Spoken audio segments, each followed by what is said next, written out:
You're listening at a villa in Siena, Italy. Every sound beneath my voice was recorded here in one stationary take. Tonight is the life of Zeno. You needn't do anything. I'll keep the chair. Come along, drifters. Before we settle in, tell me where you're drifting off from tonight, or whether the life that happened has started to feel like the wrong one. I read everyone.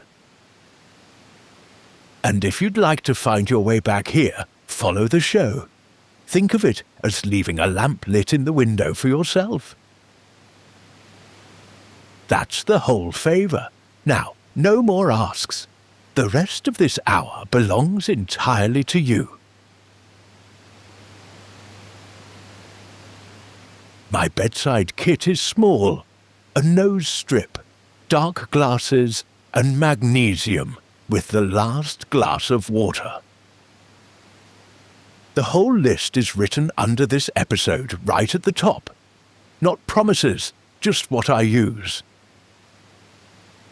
The rest is Tuscan night air and Zeno's unplanned road.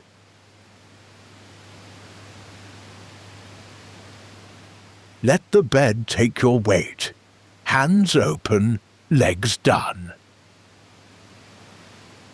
If my voice becomes another night sound, that's the idea working.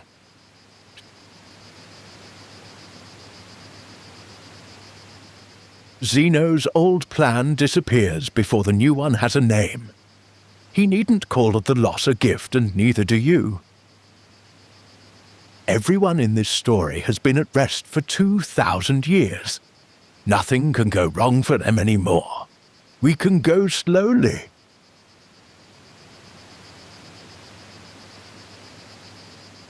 The old story begins with a ship approaching the harbour outside Athens. Zeno is aboard with a cargo of purple from Phoenicia, valuable enough to represent a serious part of a merchant's life. Somewhere before the cargo reaches its market, the voyage ends badly. The ship is wrecked, the purple is lost. Zeno reaches land without the business he meant to complete. Ancient people liked a good beginning as much as we do, and other versions of the story survived. But this is the one that stayed. A man reaches land while the life he expected stays in the water.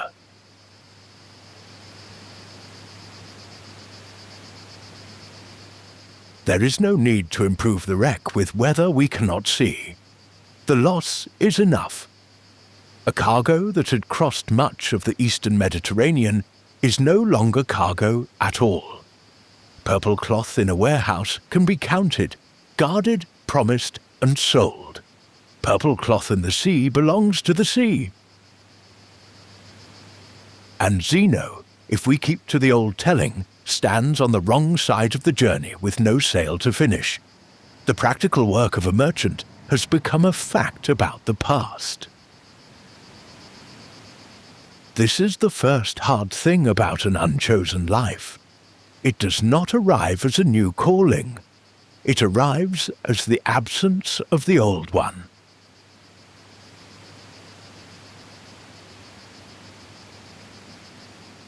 What remains after a plan breaks is usually embarrassingly ordinary.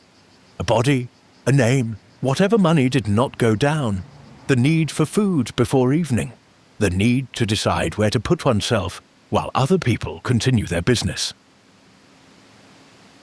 Around Zeno, ships still enter the harbour. Porters lift other men's goods. Prices are called. Ropes are tied. Nobody closes the port out of respect for the private size of his loss. The world has this rude steadiness. It keeps the stalls open. It lets somebody else's cargo arrive on time. And because it keeps moving, the person who has stopped must eventually choose one small movement of his own.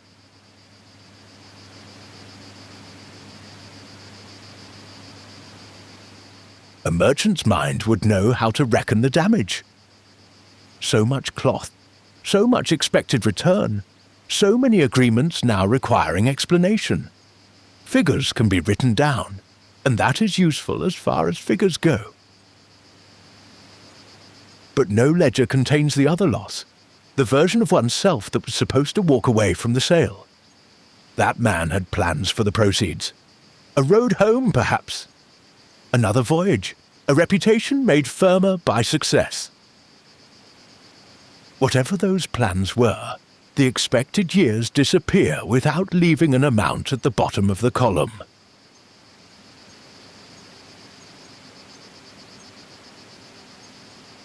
Then Athens. Not yet the city that will honor him, and certainly not a city arranged for his healing. It is simply Athens as a newcomer meets it, large, busy, expensive, and full of people who already know which street they want.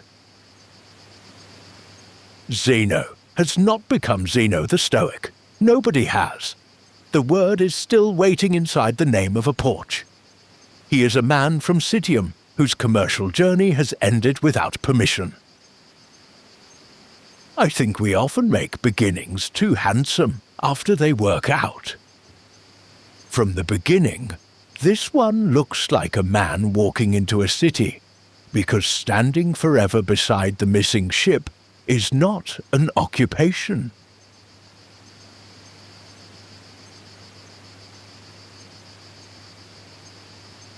Purple was not merely a handsome colour. It was difficult, costly, and tied to rank. A merchant carrying it was not moving a few bolts of ordinary cloth. He was moving stored labour, agreements, borrowed trust, and whatever future the sale was meant to fund. The water did not distinguish among those things. It took the cargo as cargo. When a plan disappears, the mind keeps its inventory. This was supposed to pay for that. This meeting was supposed to lead there. By now, I was supposed to be somebody else. The sea is less administrative. It closes the account in one motion.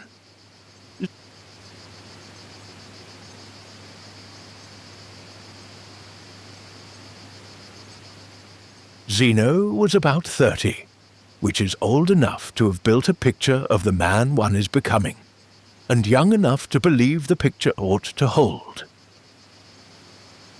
He came from Citium, on Cyprus, a Greek city with Phoenician people in it, and trade was already part of the world he understood. Then Athens stood before him with its walls, markets, workshops, strangers, and arguments. It was not a replacement life yet. It was only the place where he happened to be after the first life stopped cooperating. Most new lives begin in that less flattering way. No music, no certainty, just a person who still needs somewhere to sit.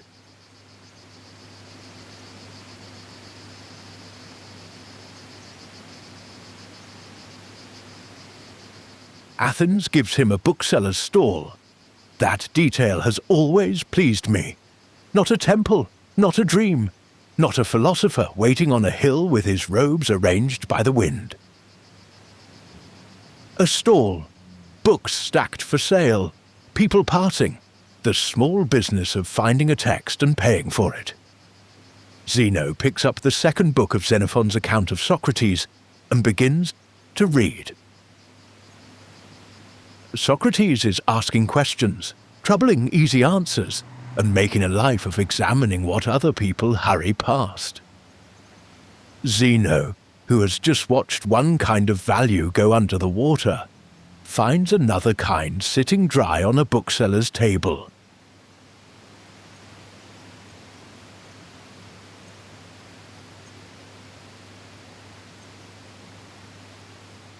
He is delighted by what he reads, which is better than saying he was persuaded. Persuasion can remain in the chair. Delight makes a person get up. Zeno asks the bookseller where men like Socrates can be found. Not where the doctrine is kept, not which school has the proper sign. Where are the people who live this way? It is a good question after a wreck. When the map in your own head has failed, a living example can be more useful than a new map. Zeno did not need another cargo described to him. He needed to see how a man carried himself with empty hands.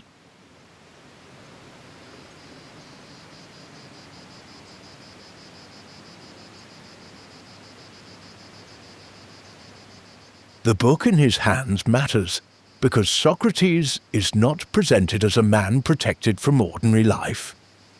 He talks in streets and houses. He asks what courage is, what friendship asks, what kind of knowledge can be trusted. He bothers confident people by requesting the next answer after the answer they had prepared. Zeno has just learned that commercial knowledge cannot command the sea. Here is another man asking which kinds of knowledge can guide a life. The questions do not restore the cargo. They do something less magical and more useful. They give Zeno a reason to remain curious about the person who is left.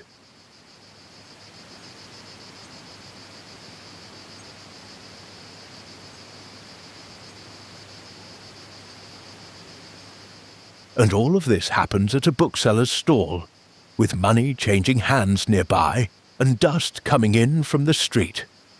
A bookstall is a modest hinge for a life. The owner is trying to sell texts, not found a school. Zeno is reading because the page has caught him, not because a sign has announced his destiny. I like beginnings that retain a little shopkeeping. They remind us that meaning often enters while somebody is still minding the counter. The merchant has lost his goods, but he has not lost the merchant's habit of inspecting what is in front of him. He reads long enough to discover that the questions on this page may be worth following.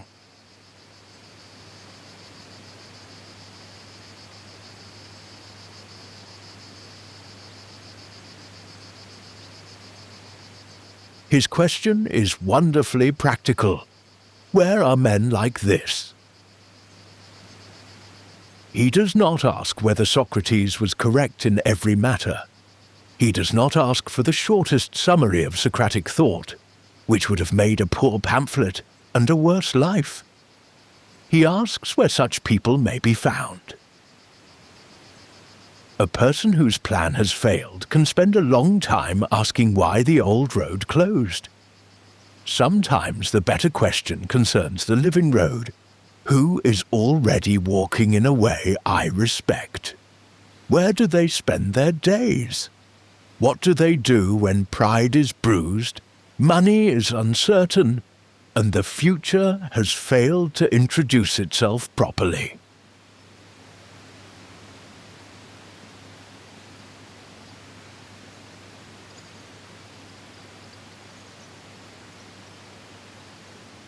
The bookseller answers with a finger. There goes Crates. Follow him. That answer contains no guarantee. Crates has not agreed to teach Zeno. Zeno has not compared programs, consulted reviews, or asked whether lentils are included. He has only been shown a man disappearing into an Athenian street. The next part of life is often offered in that inconvenient form. Not as certainty, but as something moving away while we decide. Zeno puts down the book, or returns it, or finishes whatever ordinary motion the stall requires. Then he goes. The page has done its work. The person must now catch up with the feet.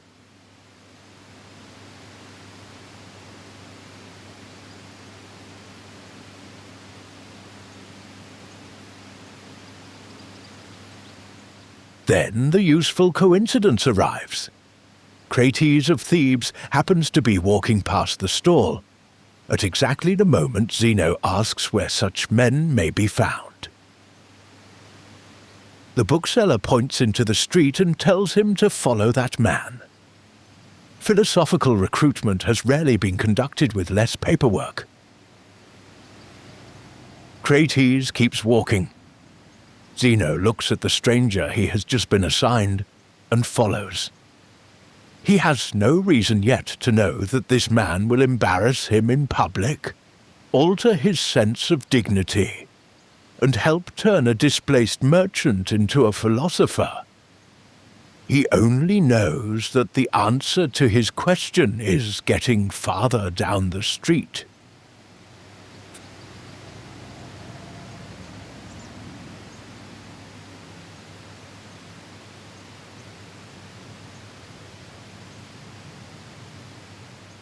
Following is an external act. It sounds small because the feet do it easily, but a life can turn on very little distance. Zeno might have thanked the bookseller, bought the book, and spent the evening admiring Socrates in private. Plenty of philosophy has ended that way, safely bound and placed on a shelf. Instead, he goes after Crates. The lost cargo does not make that decision for him. Misfortune can empty a road, but it cannot choose the next step. Zeno does that. One man keeps walking through Athens, and another man, still wet from the wreck, if the old story is to be believed, decides not to let him disappear into the crowd.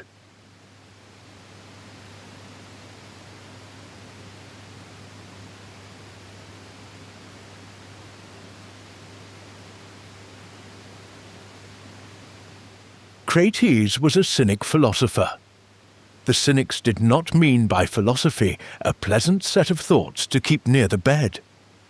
They meant a life stripped of dependence on wealth, status, convention, and other people's approval. Crates had once been rich and had let the fortune go.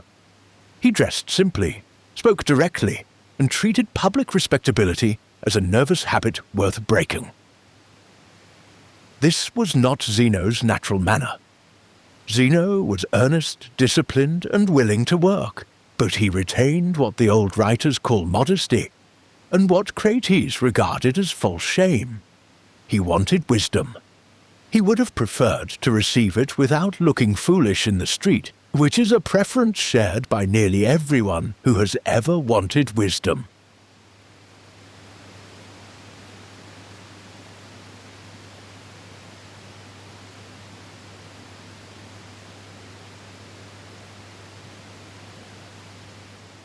There is an old life still clinging to him here. A merchant understands presentation. Goods must arrive properly. Agreements depend on reputation. A man known to be reliable does not wander through the Potter's Quarter looking ridiculous if he can help it. Crates sees the attachment. He is not trying to make Zeno careless about right and wrong. He is trying to discover how much of Zeno's distress comes from doing harm, and how much comes from being seen in a way he cannot control. Those two feelings arrive in the body, wearing similar coats. Crates, who was not known for delicate tailoring, decides to pull one coat off in public.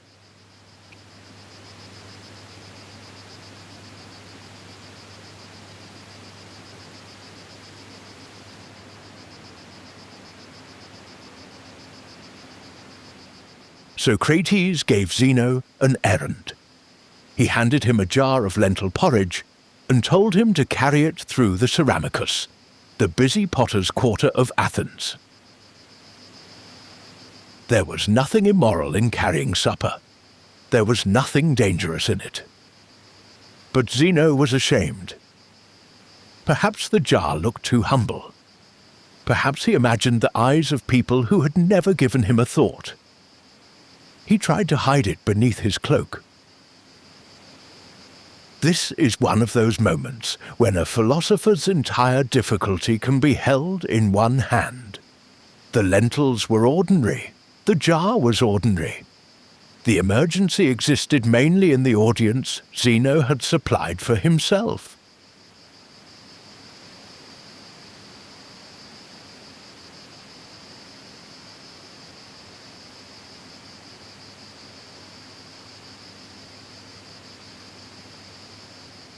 Socrates saw him hiding the jar and struck it with his staff. The pottery broke. Lentil porridge ran down Zeno's legs, and Zeno ran away. Socrates called after him that nothing terrible had happened. This was true, though perhaps not the first truth a person wants while wearing lunch in a public street. There is room to feel for Zeno. Most of us would like wisdom, provided it does not stain the clothes. And yet the scene survived because the ridiculous thing proved something the dignified man could not. He had been seen. He had fled. The city continued. No law of nature had been broken. Athens did not close for the afternoon.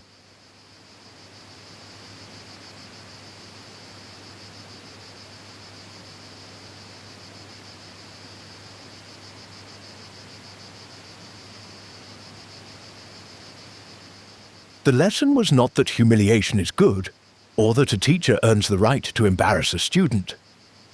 Socrates was a cynic, and cynic teaching could be rough enough to make later schoolrooms look merciful. The useful part is narrower. Zeno had confused a damaged appearance with a damaged self. The soup separated them. His appearance suffered terribly. Zeno himself was still able to choose what he did next. He could feel shame without taking orders from it. He could return after running, and he did return. That is the important action. Philosophy did not begin when he ceased to be embarrassed. It began while he was still the sort of man who hid the jar, and came back anyway.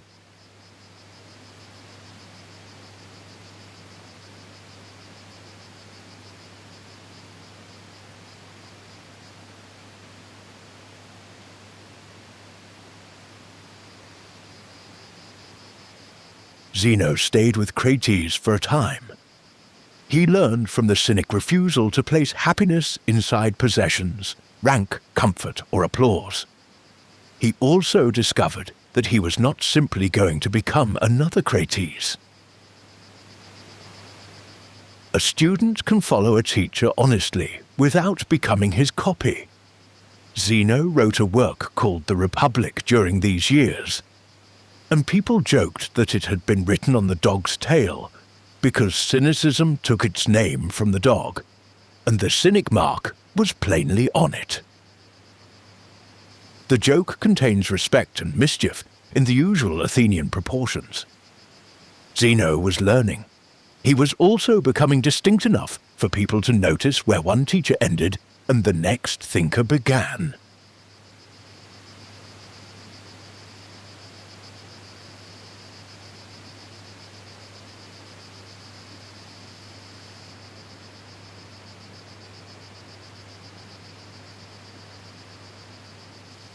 Socrates was not Socrates returned in a more convenient century. He was a cynic, and convenience had very little to do with him. He wore the life openly. Few possessions, plain food, direct speech, and a cheerful willingness to offend any custom that seemed to make people weaker. If Zeno had hoped the bookseller would point toward a calm room and a thoughtful gentleman, Athens had other arrangements. Socrates had once possessed wealth and let it go.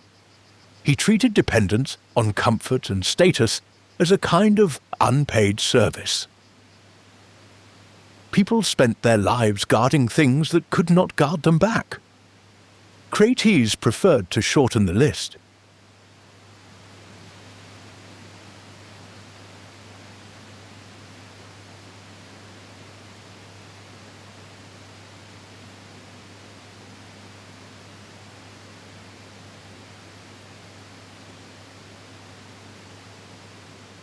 There was real freedom in that life, and there was abrasiveness too.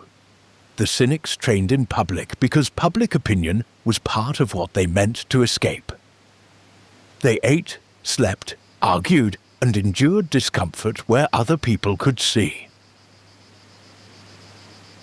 Zeno understood the appeal. A man whose purple cargo had vanished had reason to question the amount of safety stored in possessions. But he was not naturally shameless. He had the reserve of someone who preferred the cloak straight and the transaction proper. Socrates could see that Zeno still carried an invisible audience. The ship had relieved him of the purple. It had not relieved him of wondering how he appeared while carrying anything else.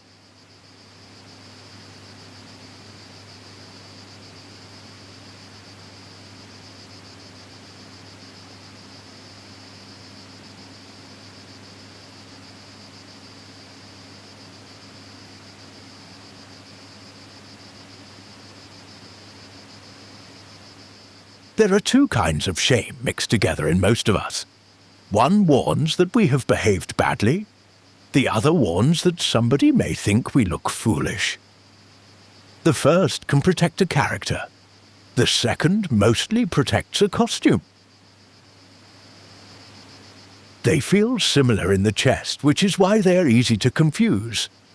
Socrates' method was to separate them by force. Carrying lentil-porridge harmed no one. Hiding it beneath the cloak harmed no one either, but it revealed which alarm was ringing. Zeno was not afraid of doing wrong. He was afraid of being assigned a smaller part in the minds of strangers. Strangers, as usual, had not been consulted.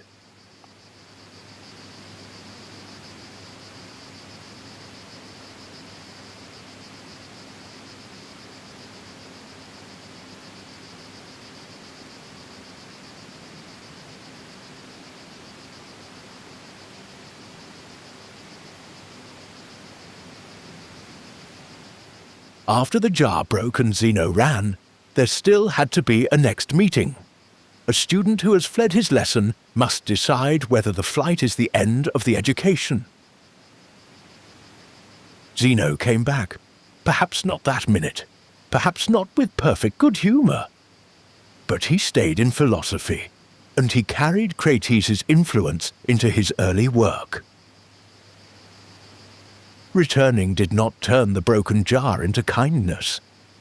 It meant Zeno could take the useful knowledge without pretending to admire every part of the delivery. Even philosophers may wrap a lesson badly. The pupil is still allowed to keep what was inside.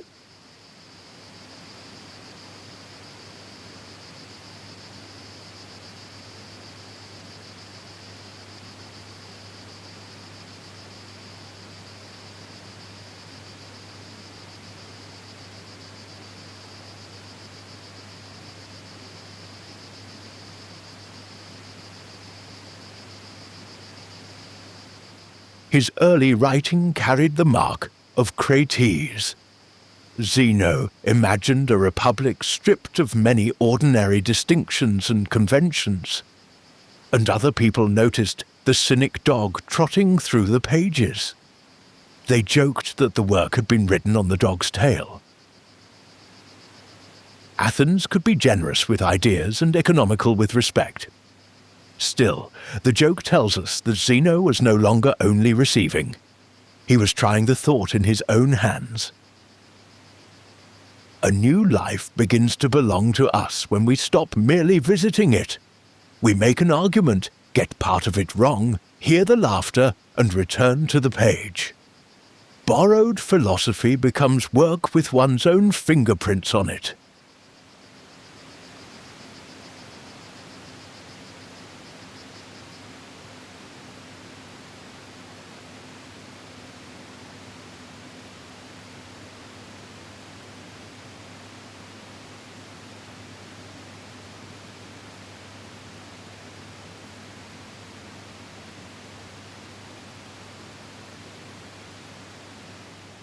And Zeno did not become Crates.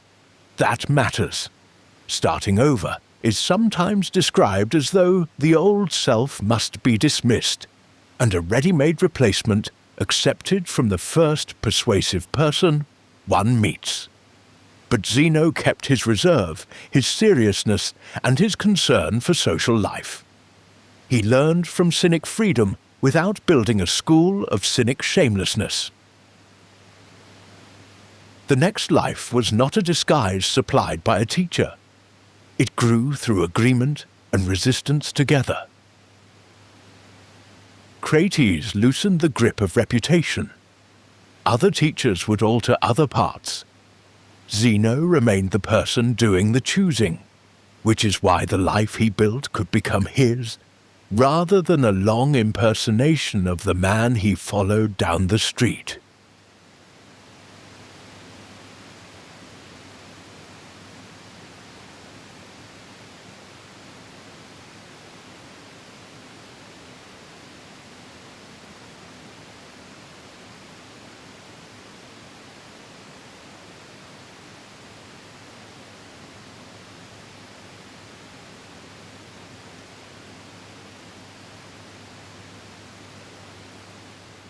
After Crates, Zeno kept studying. He listened to Stilpo. He studied with Xenocrates and Polemo. He spent roughly 20 years among teachers before he began teaching in his own right. 20 years is long enough for the shipwreck to stop feeling like an opening scene and become simply the fact that brought him to the city. It is long enough for a new street to become familiar, for a face to age, for students younger than you to arrive and leave. Zeno did not lose one cargo on Tuesday and find Stoicism by Friday. The new life was not waiting intact behind the old one. He assembled it slowly, by returning to rooms where other people knew more than he did.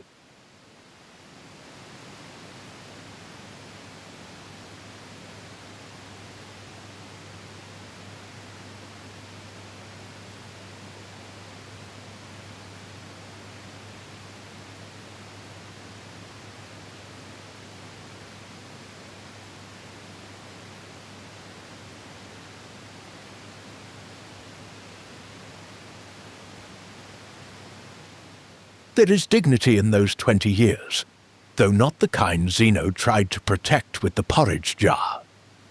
He remained a learner through the age when many men become devoted to already knowing. He listened to schools that disagreed with one another. He kept the ideas that held up.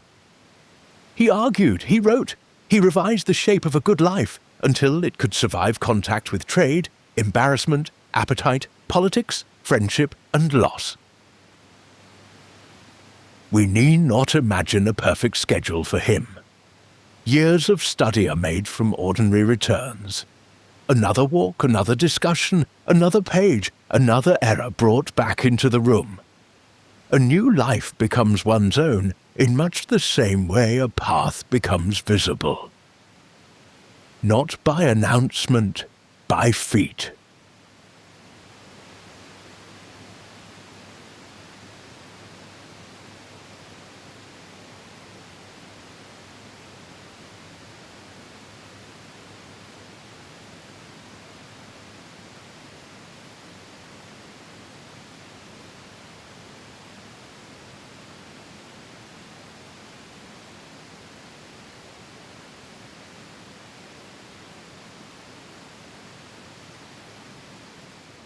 The list of books attributed to Zeno is revealing. He wrote about life according to nature, appetite, passions, duty, law, education, sight, poetry, and the whole. That is not the reading list of a man who merely learned to feel better about a wreck. He was trying to understand how a human life fits together. What deserves to lead it? What belongs to character? And what merely happens around character? How should a person live among other people? with a body that wants things and a reputation that can be bruised by soup. The questions grew larger than the accident that first brought him to them. The wreck remained part of his life. It did not remain the only interesting thing about him.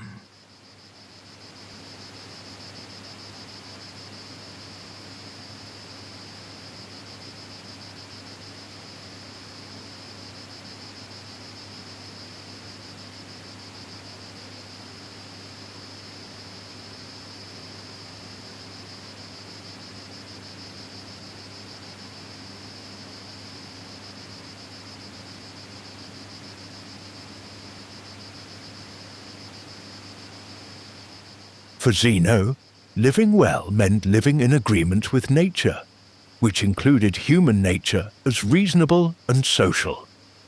It did not mean approving of every event or lying still while the world made choices for him. It meant placing the good in the quality of one's own character and action, rather than in cargo, praise, comfort, or a future arranged to one's liking. External things could be worth choosing. Health is worth choosing. Safety is worth choosing. A sound ship is worth choosing. But if the whole good is placed inside them, then the sea can take the good away with the purple.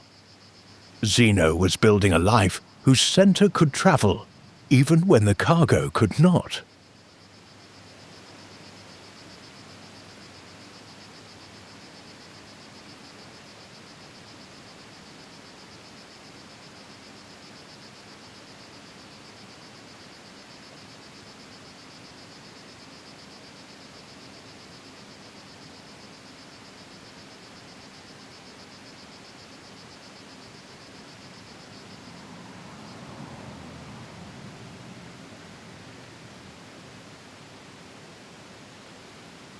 That distinction matters because acceptance is often made to sound like preference.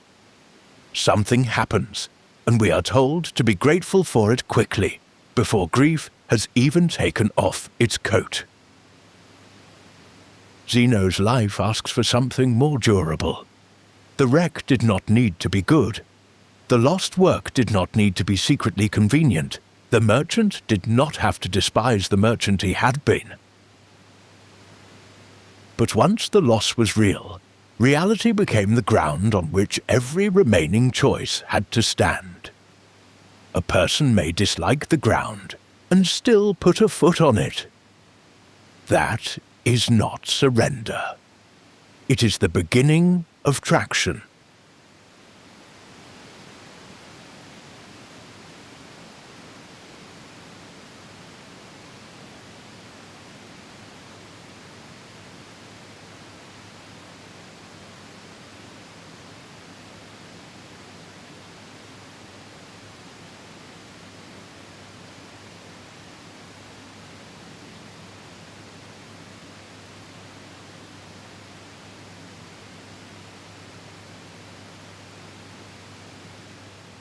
"20 years among teachers sounds calm when placed in a sentence. Lived from the inside, it contains several thousand ordinary mornings. Zeno grows older while still being introduced as somebody's pupil. Men who arrived after him understand a point sooner. Teachers repeat themselves. Arguments that seemed settled reopen because someone has found the loose board. There must have been days when the old commercial life looked wonderfully direct.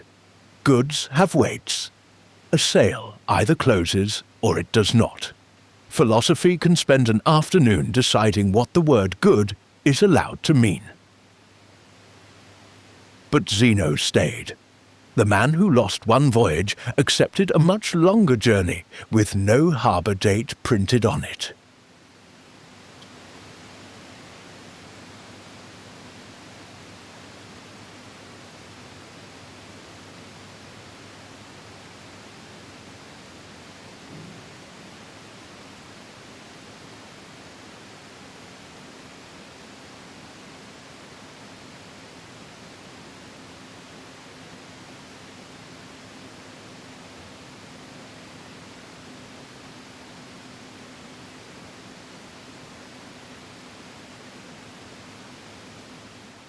Stilpo was known for argument, and Zeno went to hear him.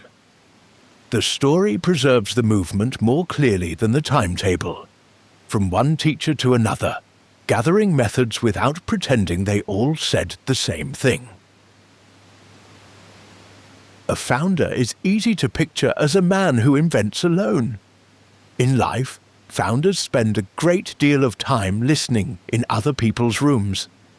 They borrow a distinction, reject an answer, discover that a question had an older owner, and carry the whole untidy bundle home. Zeno's school would eventually be known by one porch and one name.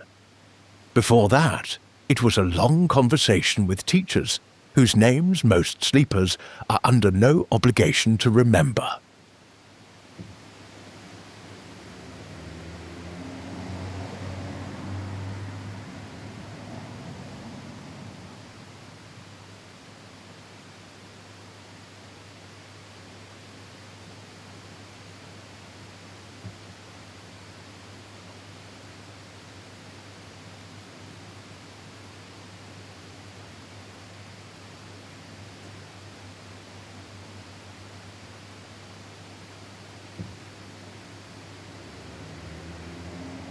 He also learned from Xenocrates and Polemo, men connected with Plato's academy.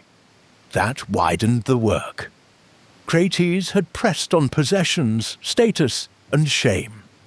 The academy asked how knowledge hangs together, what kind of world human beings inhabit, and what a good character is for. Zeno did not have to choose one teacher as the winner and throw the others overboard. He was learning to build with disagreement. This is slower than conversion and much more useful. A converted man can repeat the sentence that changed him. A student who has stayed through competing sentences begins to know where each one fails, where it holds, and what it asks when brought into an ordinary day.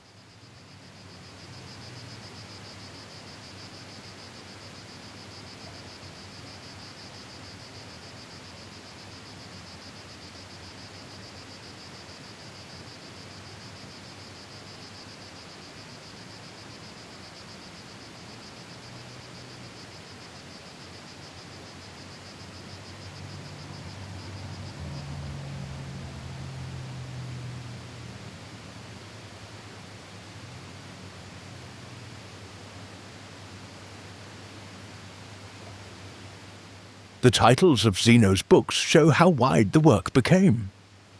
He wrote about life according to nature, impulse, emotion, duty, law, education, sight, poetry, style, and the whole world. There were books answering other books, recollections of Crates, and problems about Homer. It is a large desk for a man who entered Athens with a ruined commercial plan. He was no longer asking only how to endure loss. He was asking how the pieces of a human life belong together. Appetite had to sit beside law. Poetry had to sit beside duty. Even sight had its place. The new life kept finding more work than the old disaster could explain.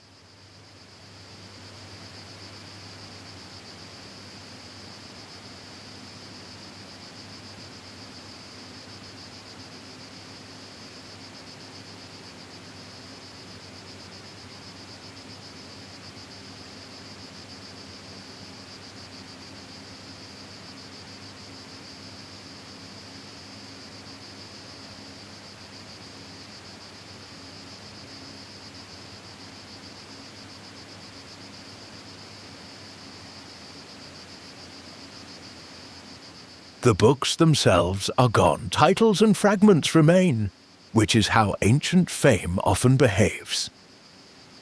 The shelf disappears and the catalogue survives. Zeno could not know that while writing.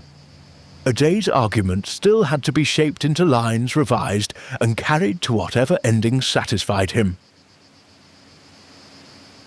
There is comfort in remembering that lost work was once simply work. He did not sit down to produce a surviving fragment. He sat down because a question had followed him home. The page asked for an answer. Then another page did. Years passed, and the man once defined by cargo, lost at sea, became a writer whose own cargo would also travel in uncertain ways.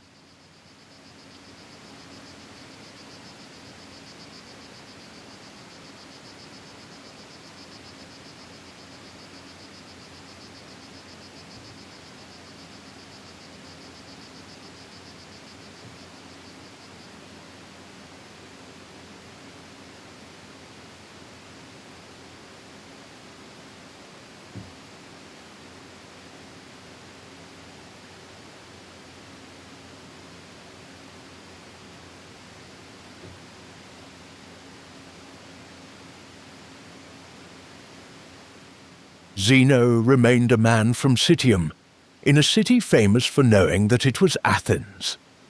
He had arrived as a foreigner, and other people continued to mark his Cypriot and Phoenician background in the names and jokes attached to him. This could make a person defensive, or eager to disappear into the local manor. Zeno did neither completely. He learned from Athenian schools without pretending he had been born inside them. The mixed ground mattered. A merchant from a city of Greek and Phoenician life followed a Theban cynic, listened to heirs of the academy, and began forming something that belonged to none of those places alone.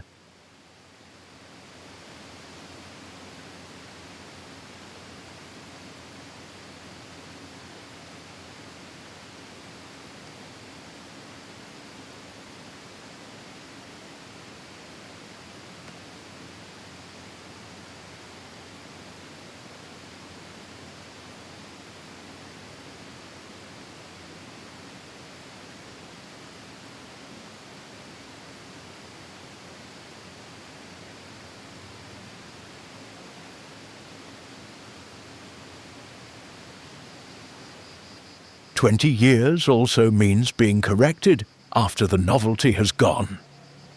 The first delight at the bookseller's stall cannot carry 2 decades by itself. Curiosity becomes schedule. Admiration becomes disagreement. The student discovers that a teacher may be brilliant on one matter and tiresome on the next. This is not a defect in education. It is education losing its costume. Zeno stayed long enough for philosophy to become less like rescue and more like a trade of its own, though one without a final sale. He learned the tools, tested them against one another, and kept returning after the emotional reason for beginning had become an old story.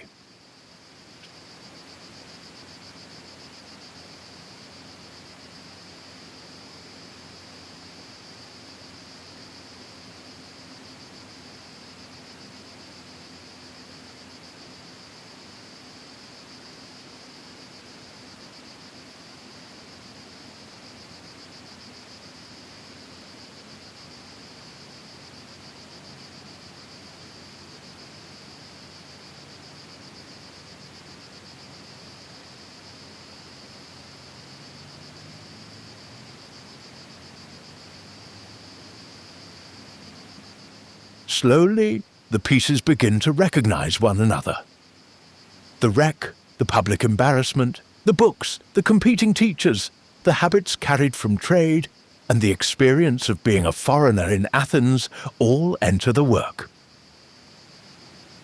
None of these pieces alone is Stoicism, and Zeno is not filling out a plan he received on the shore. He is assembling a way to live from the encounters that actually came. This is how an unchosen life becomes particular. Not by liking everything that happened, and not by erasing the person who expected something else. The new life takes on Zeno's own grain, because only he could have made it from these encounters.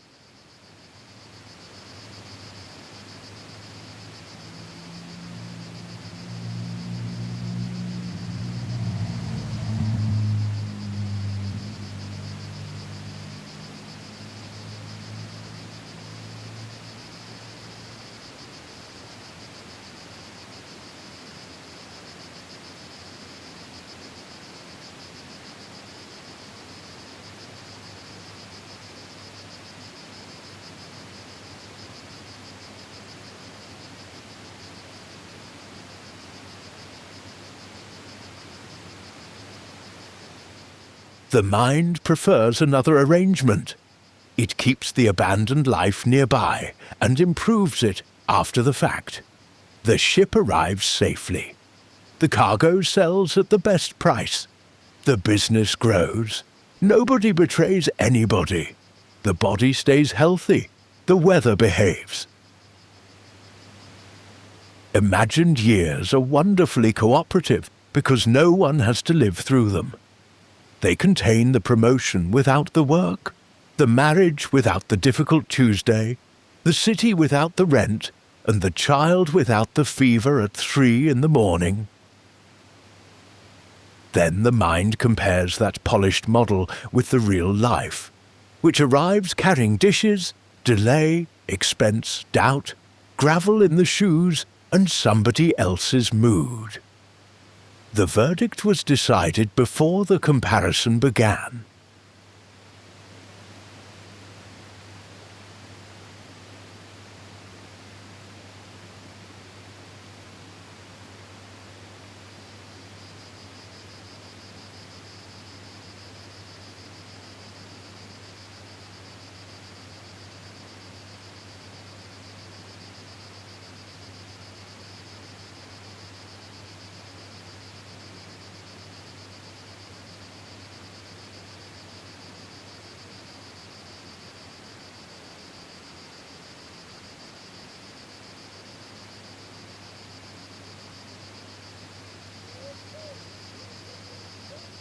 Perhaps that is what has followed you to bed. Not one mistake, but a whole parallel life. The degree taken sooner, the person you stayed with or left, the house bought before prices changed, the work that would have suited you perfectly because it has never once required you to wake on Monday and do it. The imagined life does not have to reveal its character. It never loses a train, grows bored with its own success, or discovers that the lovely neighborhood has a dog that begins at 6. Meanwhile, the life you have is asked to produce every receipt. No wonder it looks untidy. It is the only one that has been open for business.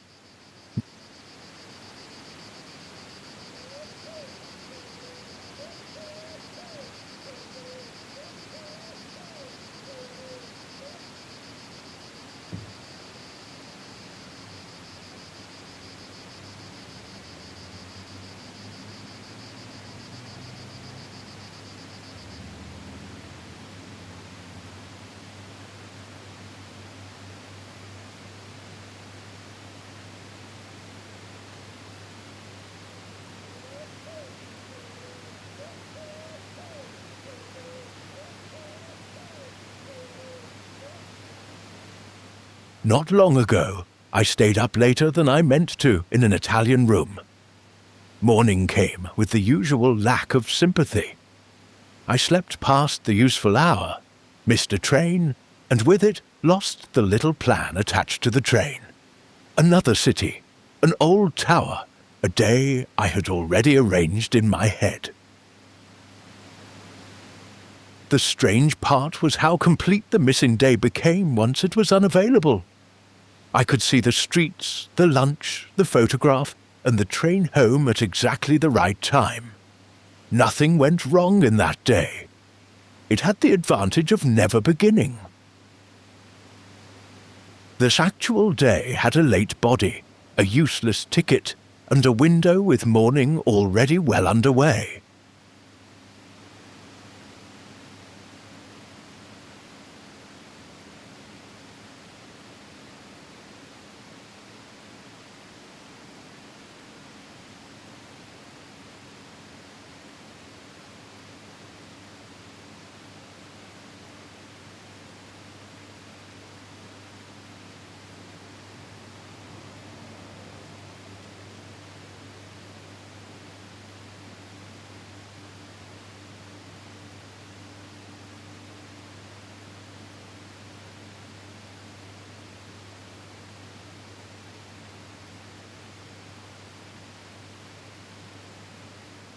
And some of that was mine. I had stayed up. Temperance would have been useful before midnight, as it often is. There is no need to blame fate for the part that belonged to me. But the missed train was missed. Once that was true, punishing the next hour could not place me on it. So the day became smaller and more ordinary. Coffee, a walk, the place that was actually outside the door. I did not discover that missing the train was better. I only stopped demanding that the day become the one I had lost. The body knows the difference before the mind admits it. One kind of day can be walked through. The other can only be replayed.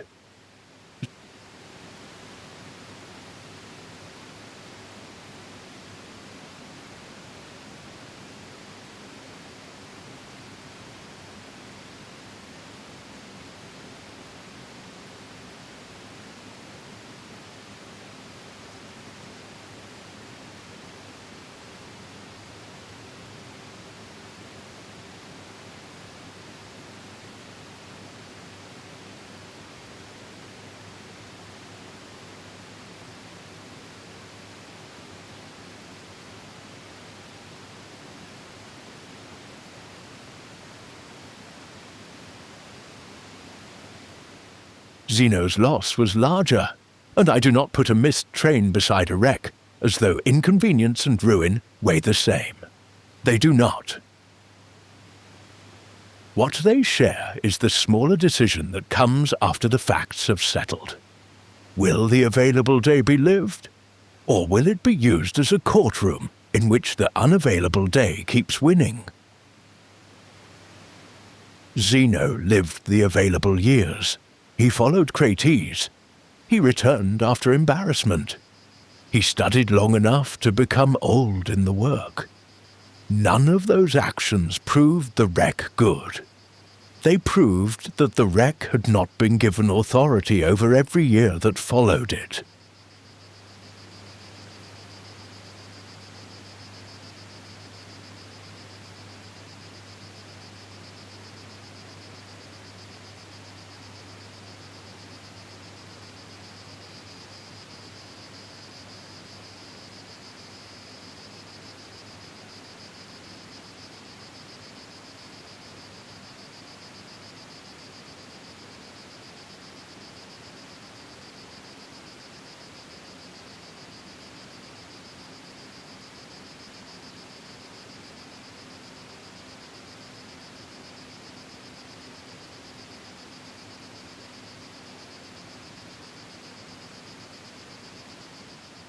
The unavailable life is an excellent editor. It cuts the waiting, the maintenance, the misunderstandings, and the hours in which nothing seems to be happening. It keeps the wide views and loses the stares. If the imagined career is shown, we see the work being admired, not the inbox on a wet morning. If the imagined home is shown, the rooms are quiet, and the plumbing has signed a private agreement never to fail. The mind is not lying on purpose. It is making a picture from what longing selects. But a picture cannot be compared honestly with a life. One has been edited. The other is still arriving with all the footage.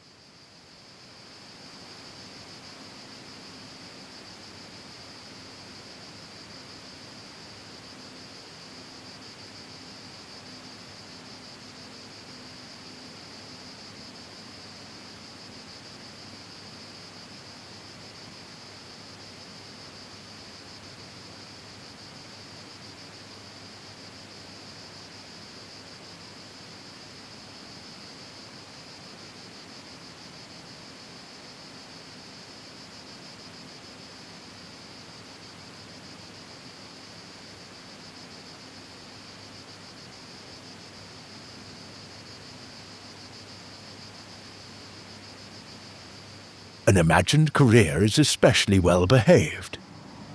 It uses one's best abilities, pays enough, and produces a steady sense of usefulness.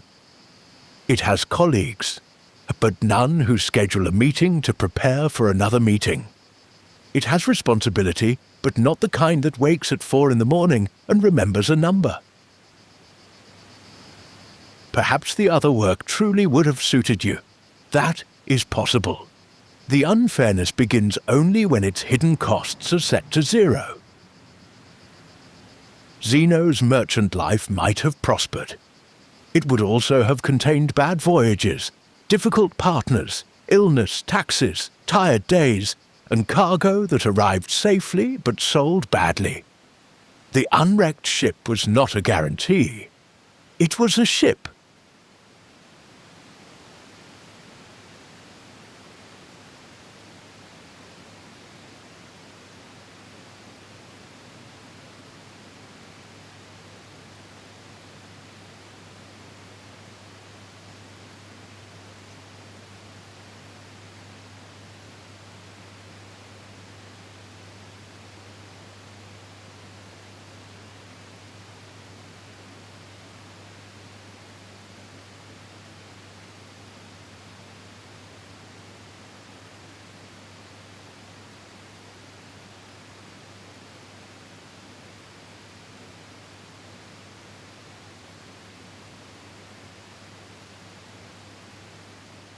An imagined relationship behaves in much the same way.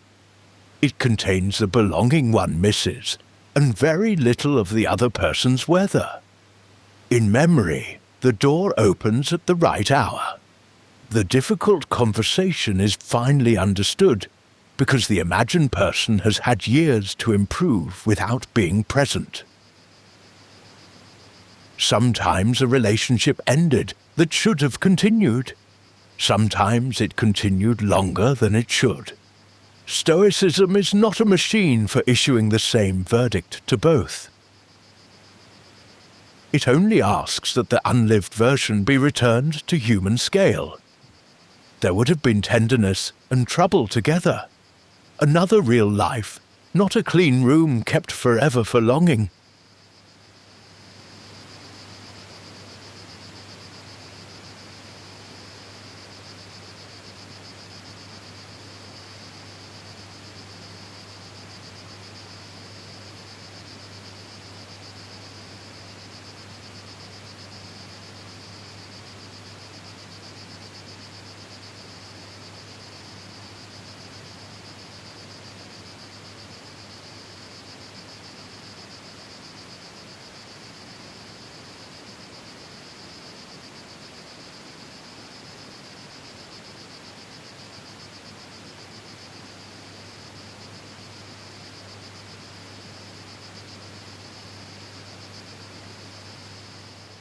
The body has its parallel lives too. The stronger body, the younger one. The body before pain, before the diagnosis, before the year that changed what could be done easily. Here the comparison deserves gentleness, because some limits are not small, and no philosophical sentence removes them. Still, the imagined body is usually asked only to perform its advantages. It never ages another day. It never requires care, loses sleep, or discovers a different weakness. The body that is here has carried every actual morning. It may not be the body you would have ordered. It is the only one that has brought you as far as this bed.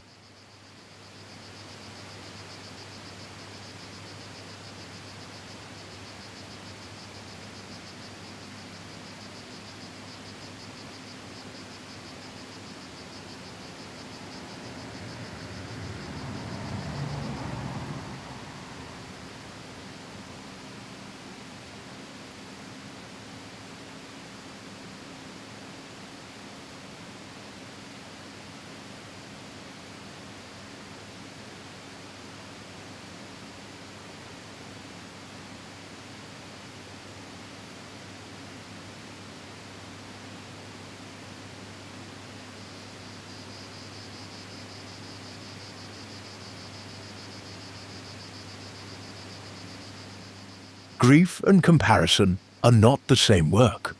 grief turns toward what was loved or hoped for, and knows that it is gone, comparison keeps a second life open beside the first, and makes the present report to it. Grief can be heavy and honest. Comparison is often busy. It revises evidence, calls witnesses, and postpones the verdict because postponement keeps the other life available. Zeno may have grieved the cargo, the business, or the man he expected to become. But he did not spend 20 years requiring Athens to answer for not being the voyage.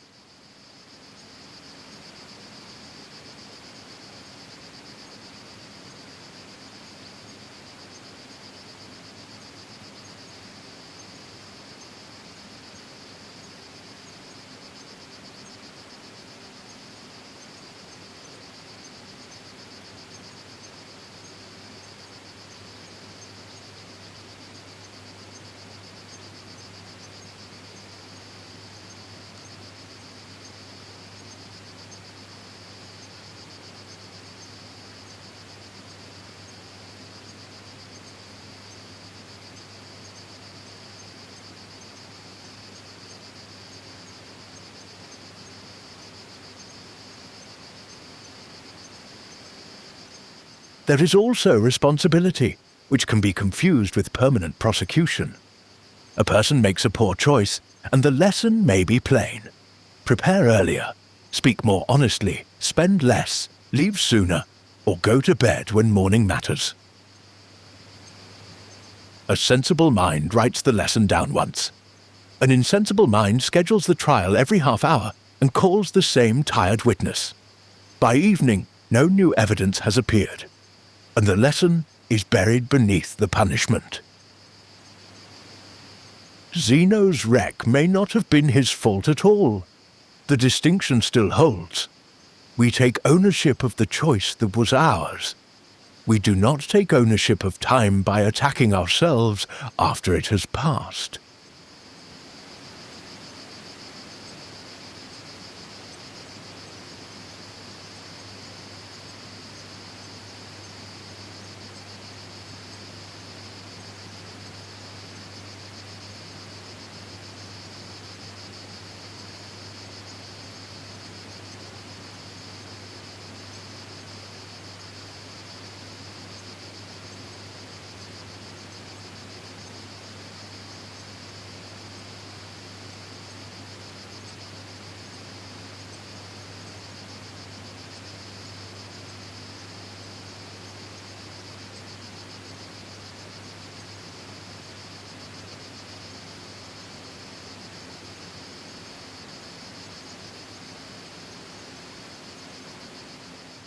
Nor does accepting the present mean preserving it unchanged.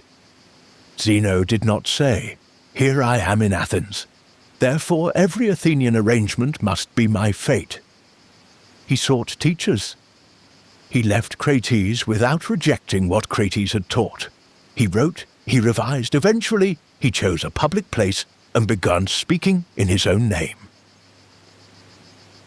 Reality is the starting ground, not a sentence imposed for life. If a room is harmful, leave when you can. If work is hollowing you out, make the careful plan. If an apology is owed, give it. Wanting the life that is here includes wanting to act well inside it.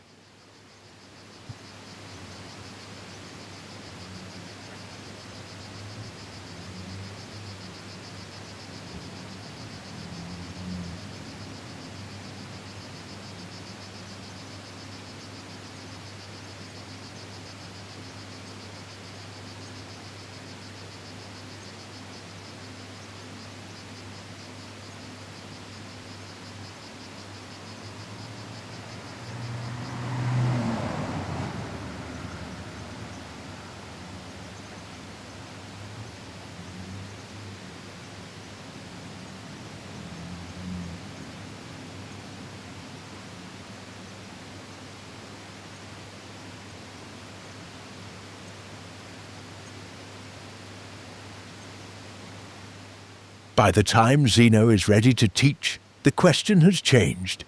It is no longer, how do I recover the merchant I was going to be? It is, where can this work be offered? That is a quieter kind of arrival. The work has grown enough that it can now be offered to other people. Years earlier, he wanted to know where men like Socrates could be found. Now people will need a place to find Zeno. Athens has many rooms owned by important men, and many corners where a school might become private. Zeno chooses a porch in the middle of public life, with columns, painted walls, passing feet, and no door to close.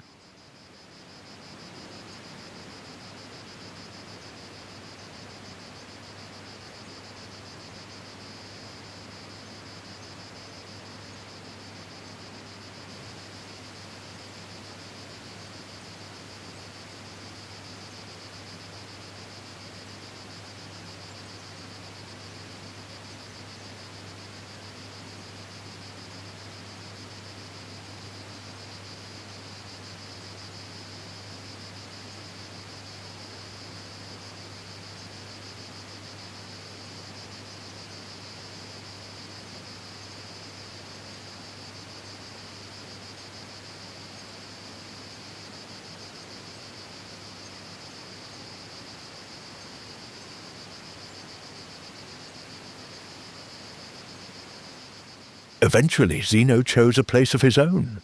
It was a painted colonnade in Athens, a public porch decorated with famous scenes.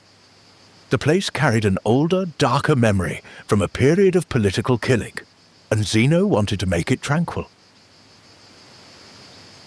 So he walked there and taught, not inside a private estate, not behind a gate, in a public passage where citizens could come, listen, disagree, and return. The location mattered. A place associated with fear and faction became known for conversation, self-command, and the examination of a good life. Zeno did not erase what had happened there. He gave people another reason to stand under the roof.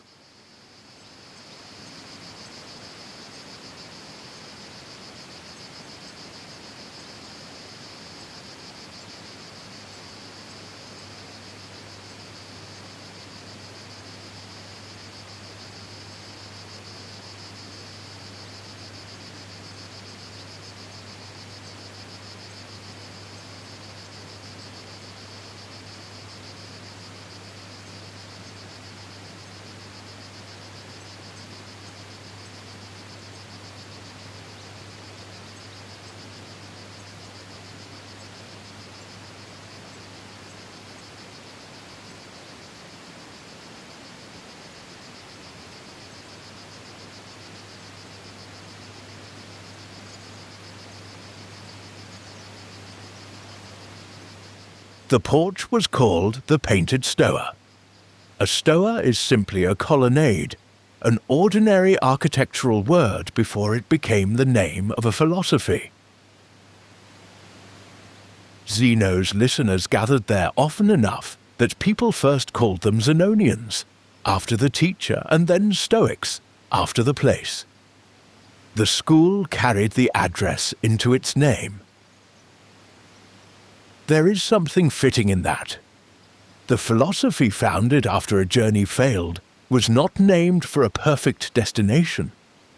It was named for the actual shelter where the conversations happened. Stone, paint, passing feet, weather held off by a roof.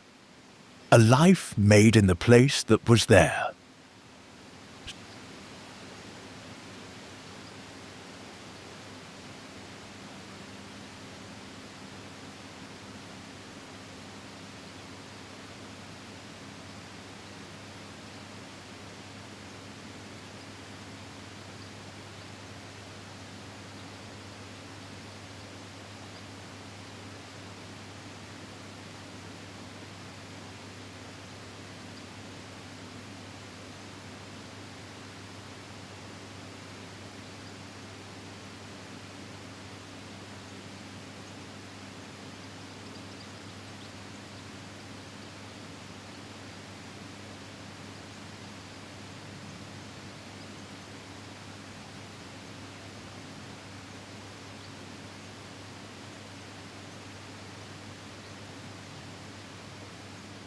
Students came, some stayed, some moved on.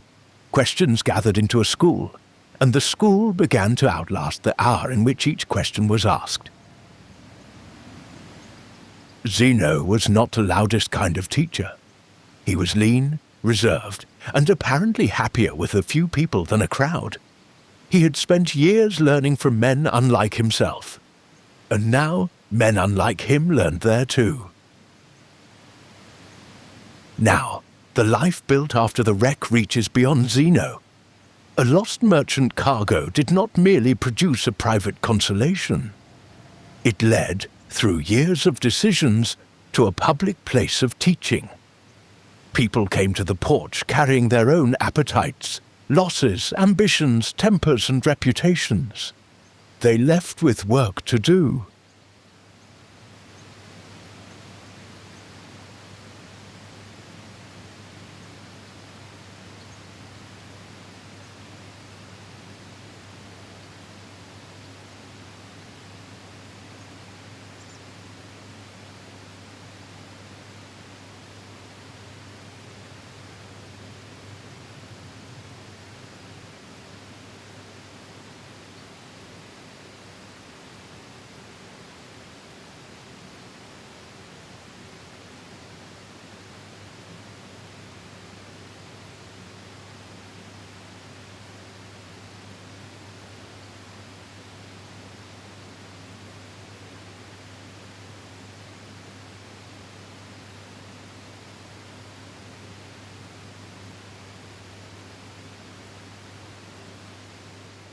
The work was not to become indifferent in the modern sense, cold toward people and unimpressed by everything. Zeno's human being belonged to a larger order and had duties within it. Courage, justice, self-command, and practical judgment mattered because character acts in a shared world. The merchant had learned that externals can vanish. The student had learned that embarrassment need not govern. The teacher now asked what remains worth doing when comfort, applause, and control are uncertain. His answer placed enormous weight on the next honest act. Not because results are meaningless, but because results never become wholly ours. The hand chooses carefully. The world keeps a vote.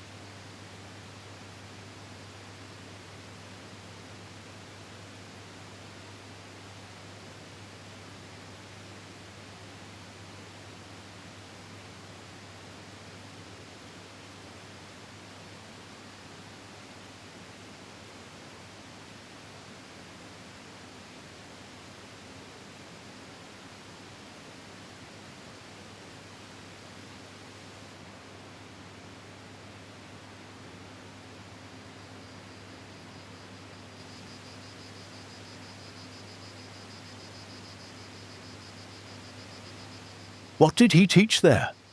That virtue is the good that makes a life good. That emotions do not simply invade us from outside, they grow from the judgments we accept.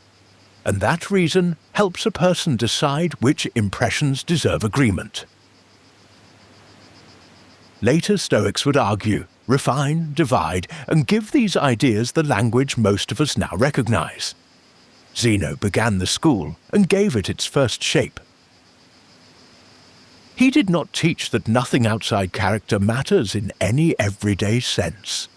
Food still feeds, illness still hurts, friendship still warms a room. He taught that these things cannot safely be made the final judge of whether a person has lived well.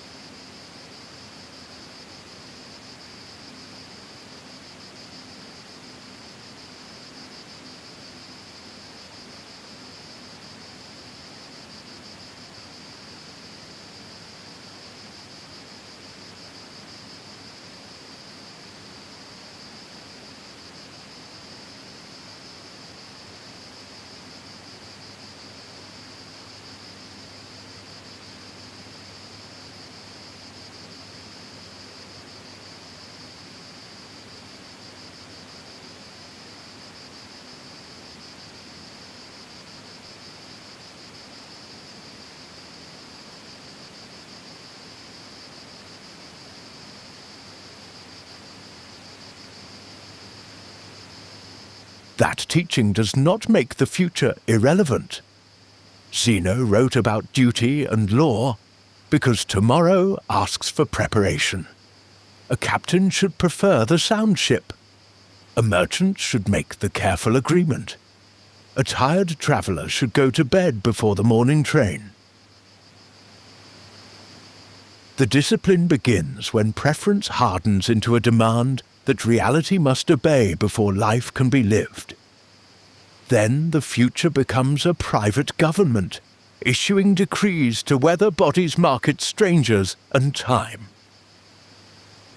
It is a government with excellent speeches and no jurisdiction.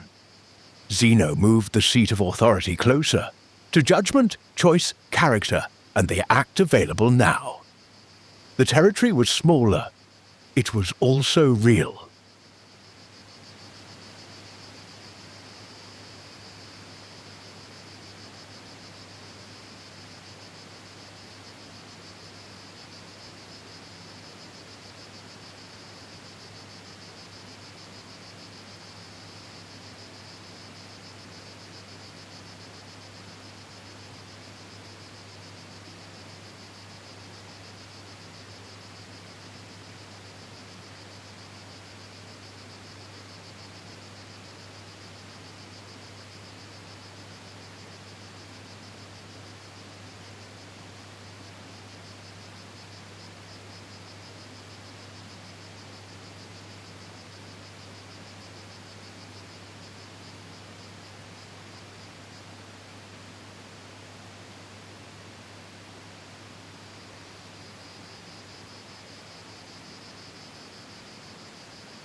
Zeno remained a person while teaching this, which is worth saying because founders acquire marble very quickly.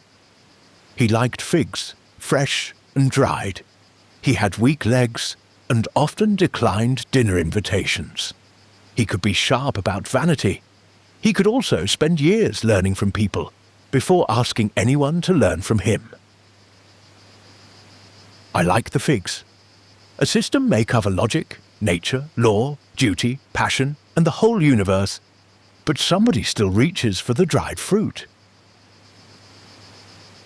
The detail returns him to the porch as a body. Tall, lean, growing older, perhaps seated when the legs required it, speaking to whoever had come that day. The founder of Stoicism still had to decide about supper.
And the porridge scene remained attached to him too. Not because he became shameless in the cynic fashion, but because the school he founded kept part of Crates' hard lesson. Reputation is unstable material. If character depends on appearing wise, then the first foolish appearance can undo it. Zeno knew the hot immediate force of being seen badly. He had run with lentils on his legs. Later, students stood under his porch and listened to him distinguish what is good from what merely looks impressive. The teaching had touched the street before it reached the lecture. That is one reason it held. It was not composed for a statue. It had already survived pottery, soup, and flight.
Teaching in a porch changes the manners of a school.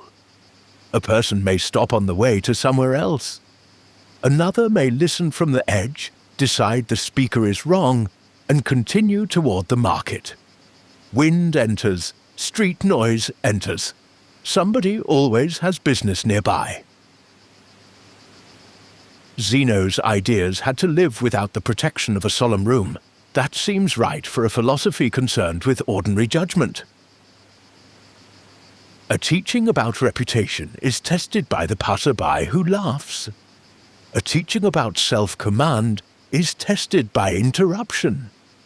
A teaching about social duty is tested by the inconvenient fact that society keeps walking through the lesson.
Zeno paced as he spoke.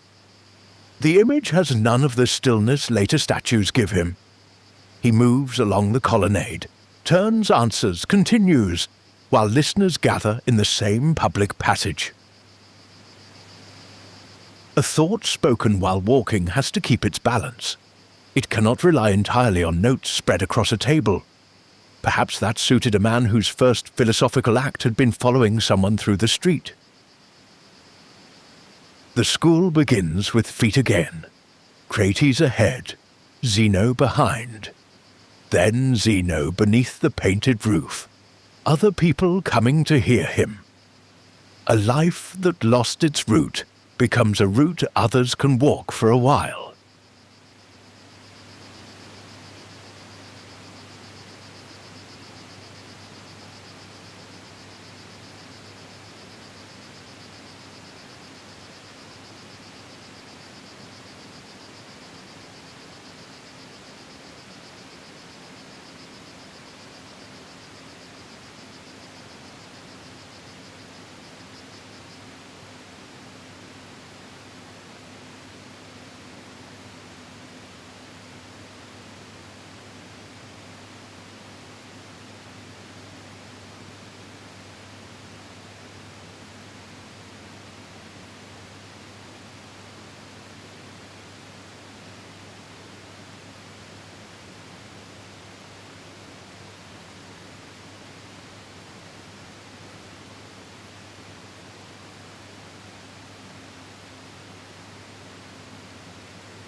At first his followers could be called Zenonians, people attached to Zeno, but the place supplied the name that lasted.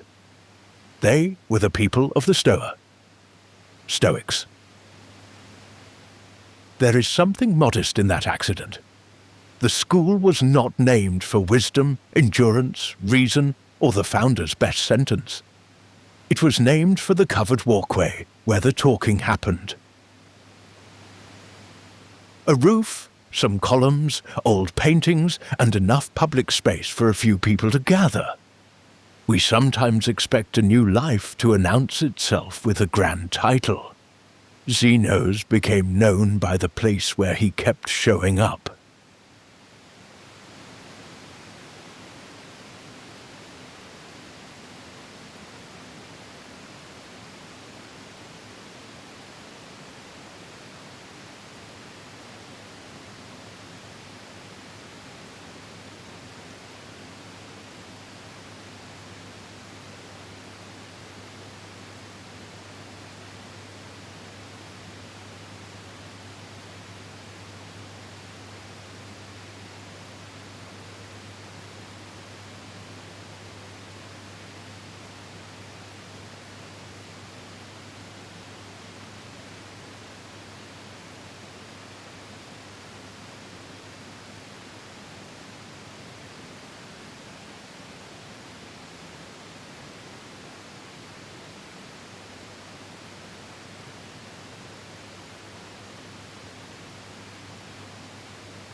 the Painted Porch carried a violent civic memory.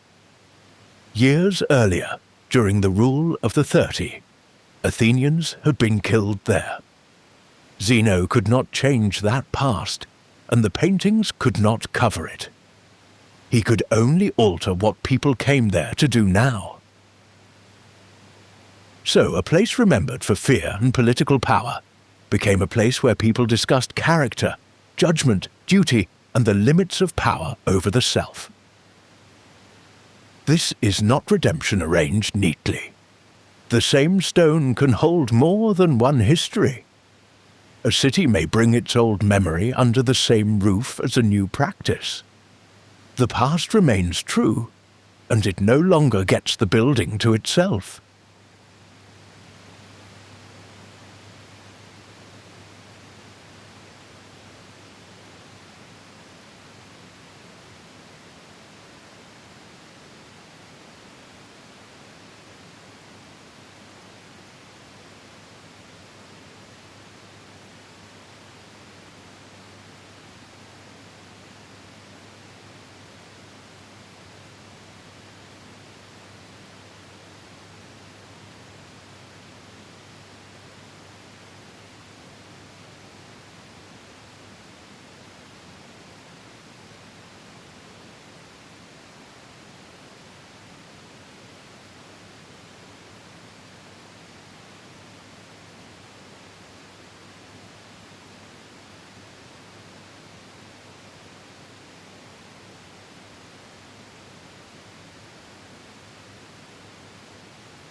The men who stopped there did not enter a retreat from citizenship.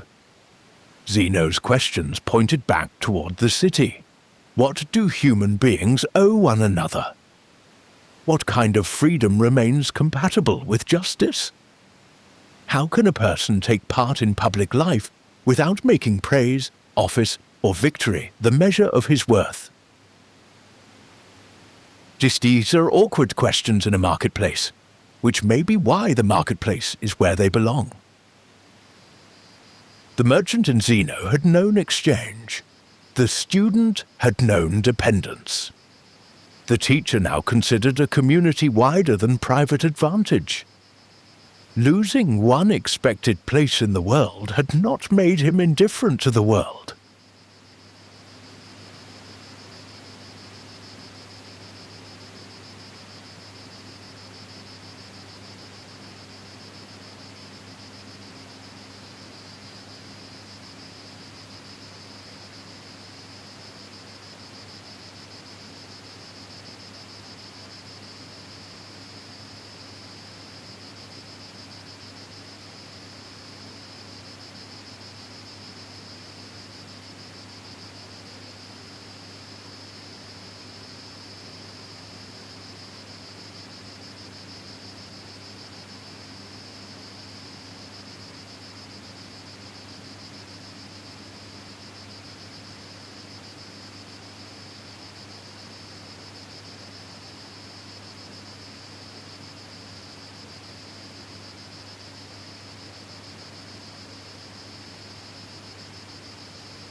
A school can turn a teacher into another possession.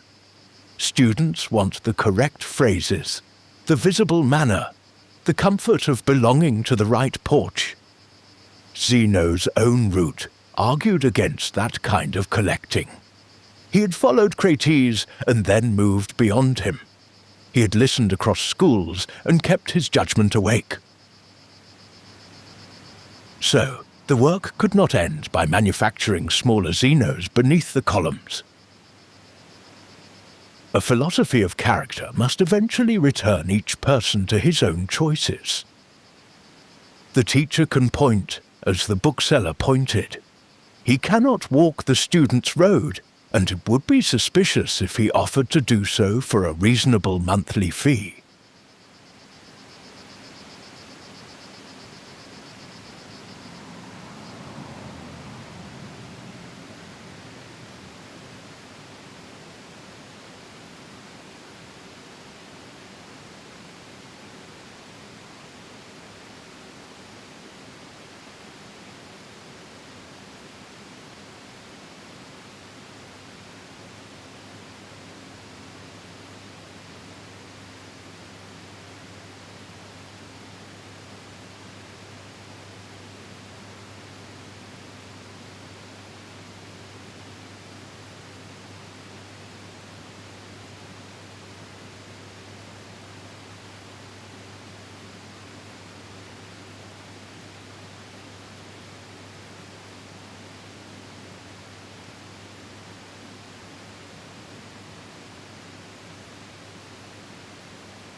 days collect under the roof.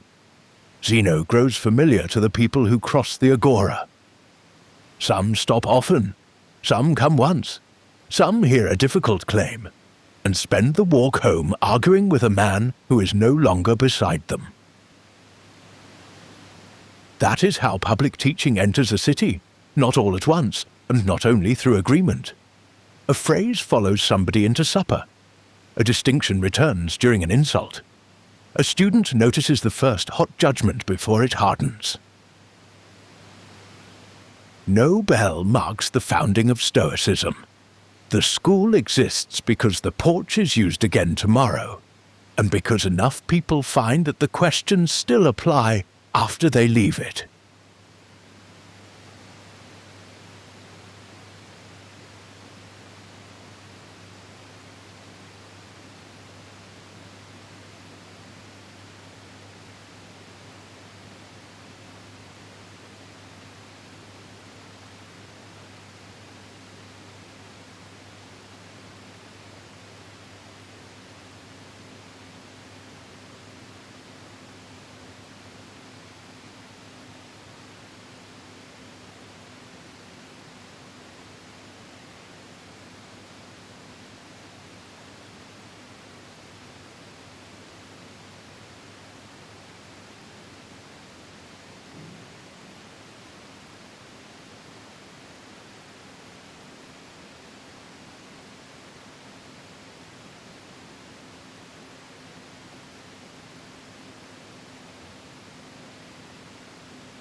This is what the unchosen life eventually produces. Zeno does not merely feel reconciled to Athens.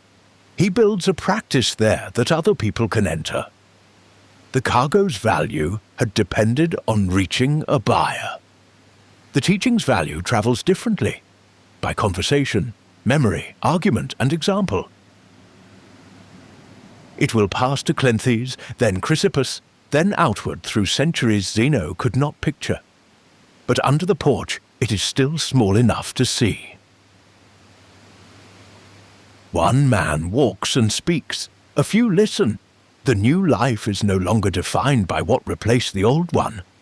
It has begun to produce work that did not exist before.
In later years, Zeno is said to have looked back on the wreck as a prosperous voyage.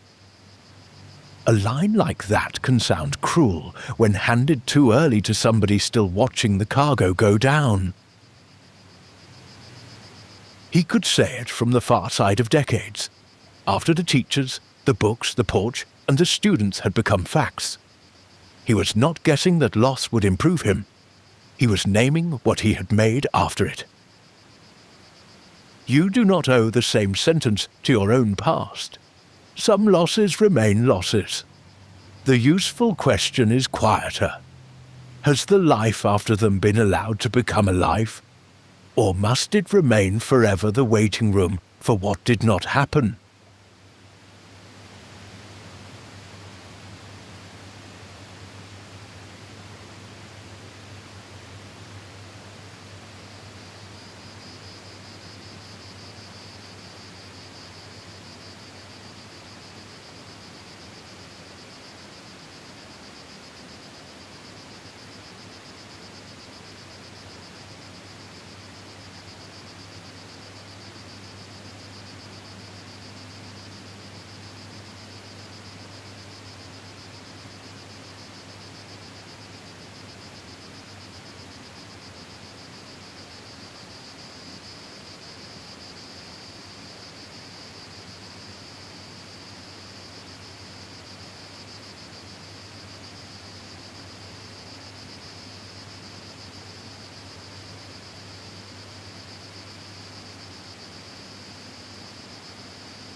To wish life as it is does not mean wishing every event into goodness. It means releasing the appeal to an imaginary court where the old plan is still being tried. The facts have already given their ruling. This person is here. That door closed. This body has its age. These are the people who stayed. This is the work.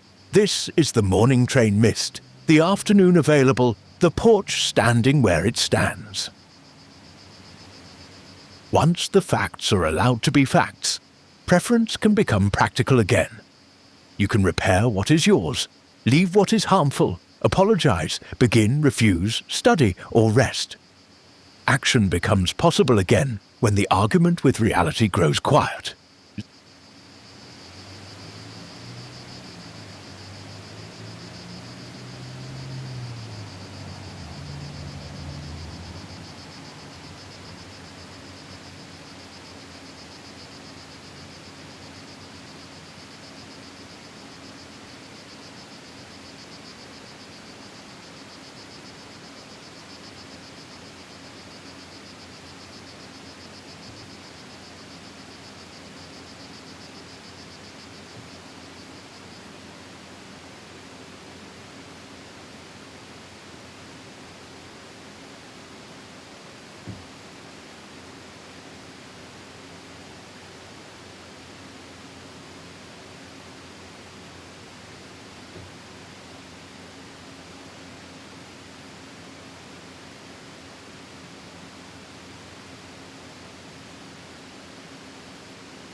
Zeno's phase ends for us under the Painted Porch.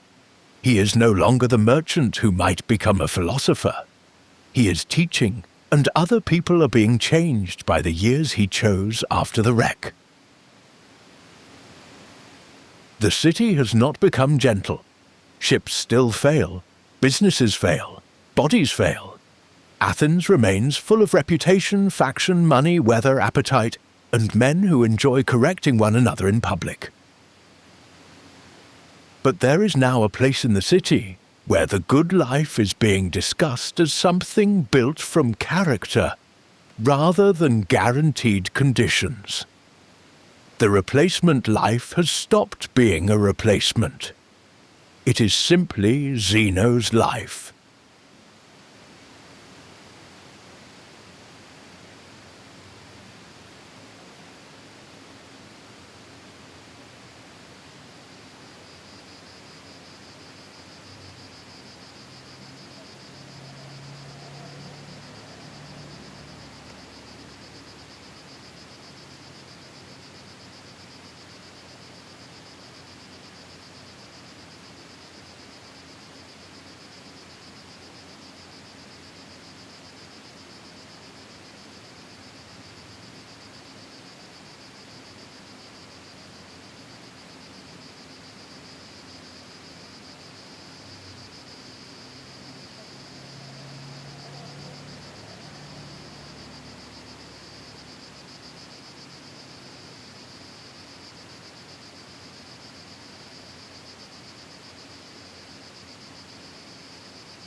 And that is the part I would leave beside you tonight.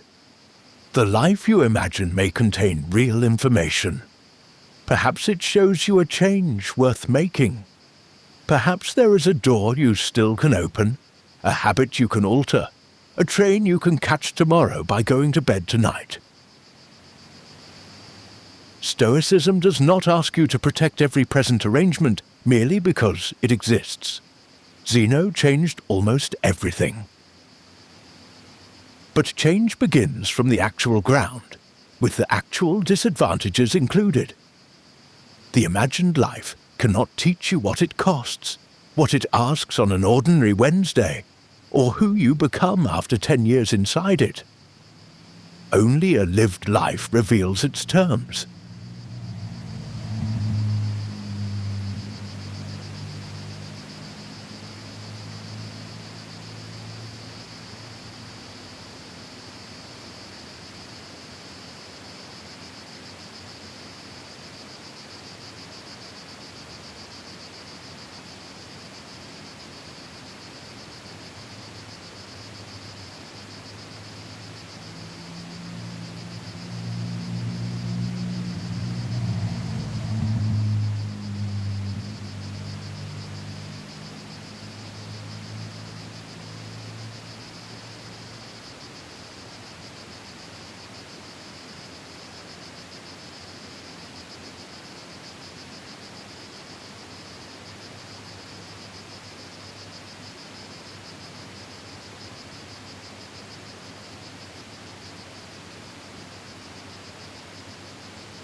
The imagined life has one unfair advantage: it never has to be lived. It is easier to love because its disadvantages never arrive at the door. The real life brings every bill: delay, compromise, bad night, dull task, and gravel road interruption with it. It also brings every real cup of coffee, handheld, road walked, page finished, fig eaten, lesson learned, and porch found after the wreck. You do not have to declare the comparison foolish. You only have to make it fair. Remember that the imagined life would have carried its own weight. Give the real life credit for carrying the weight that actually came. Then let both of them rest.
So the choice tonight is not between loving this life and admitting that another one was possible.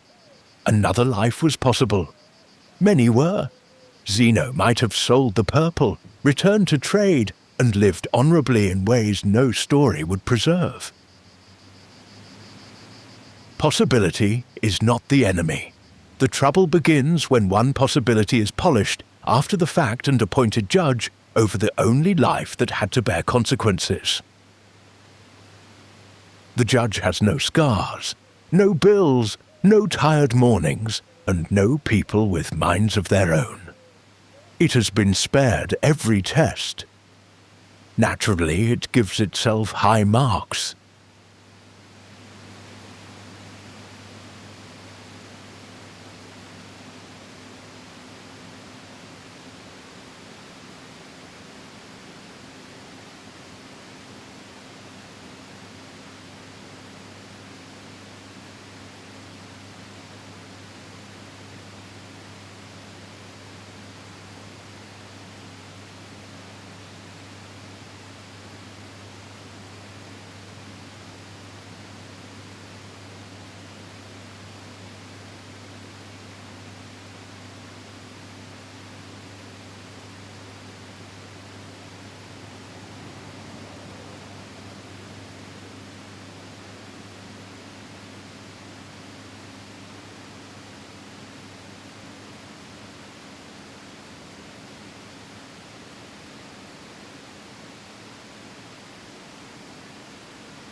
Here at the villa, a car may move along the gravel road and then be gone.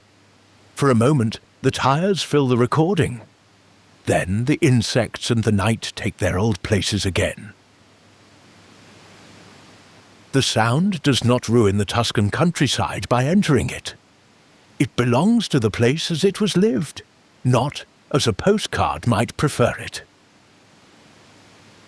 Real places contain roads, neighbours, gates, work, and somebody arriving later than expected. A perfectly silent villa would be another imagined life. This one has gravel, then distance, then the smaller sounds returning without complaint.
Your present life may contain something that truly needs changing. The Stoic answer is not to paint it gold and call acceptance finished. Zeno changed teachers, work, purpose, and public place. What he stopped trying to change was the fact from which action had to begin. The ship was gone. Athens was here. That order matters. A person can waste years designing a better beginning for a change already required. But beginnings are often unavailable by the time we understand them. We begin from the middle, with the wrong weather, the old habit, the limited money, and whatever courage reported for duty.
And you cannot inspect the disadvantages of the life you did not live.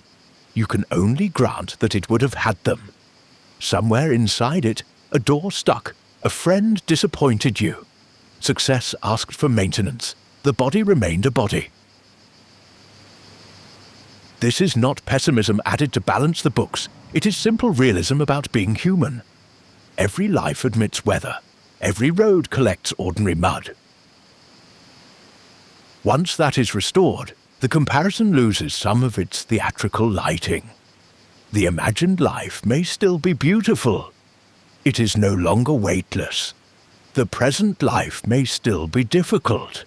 It is no longer the only one required to be real.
To wish life as it is, then, can be very plain. This happened. I would not have chosen all of it. It is still the place from which my next honest choice must come. No blessing is forced upon the loss. No one is asked to admire the wreck. The wish is directed toward reality itself. May I stop withholding my attention and effort from the life that is here. Zeno did not need the sea to apologize before he studied. He did not need the old merchant to vanish before he taught. He made those years his without pretending they had begun well.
Perhaps gratitude will come for some part of what followed.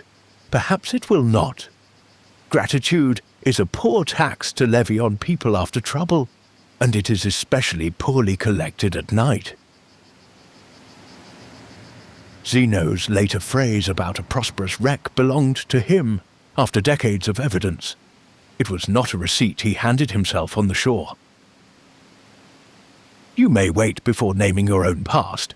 Some things are better left with their ordinary names: loss, error, illness, delay. The life after them does not need a prettier first chapter before it can contain good work, dry figs, a public porch, or one quiet room where the body finally sleeps.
If one real thing is waiting for tomorrow, it does not need to become a whole new life tonight. One message, one application, one boundary stated plainly, one alarm set with a little more respect than the last one received. Zeno's next act was once only to follow a man. Later, it was to return after embarrassment. Later still, to keep studying. The scale changed because the acts accumulated. We frighten ourselves by demanding the painted porch while still standing at the bookstall. Morning may require only the next street.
But even that street is not required now. Night is allowed to be the part of life in which no direction is chosen. The mind may place the map on the chair and discover that the country remains where it was. Plans do not grow wiser because they are held past midnight. They only become more certain in the peculiar way tired thoughts do. So, the old life can wait without being solved, and the present life can rest without proving itself. Zeno has reached his porch. You have reached this bed. For tonight, both are sufficient destinations.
The story has come a long way from the harbour.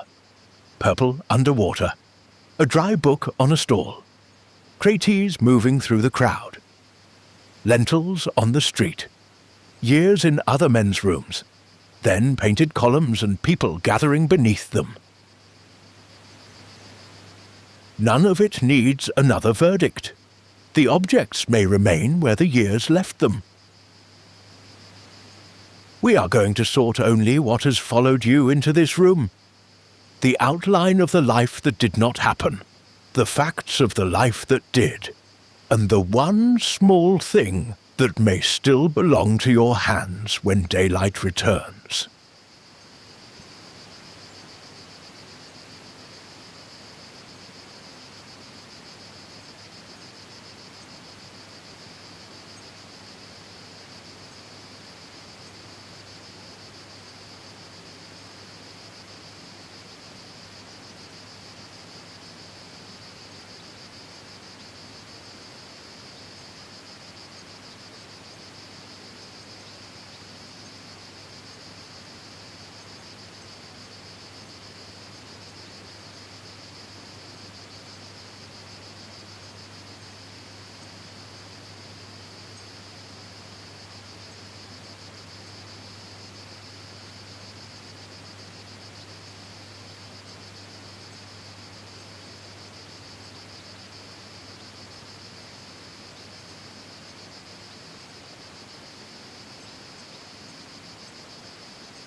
Now, the story can rest. Zeno is under the porch. The bookseller has closed his stall. The broken jar has been swept from the street for more than 2,000 years. Zeno's work beneath the porch is finished, and you do not have to follow the old road tonight. We can do a little sorting here in Siena, and then leave the night to its own sounds. Not a judgment, not another plan. Just the old imagined life on one side, the life that is here on the other, and your hands finished with holding both.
Begin with the old plan.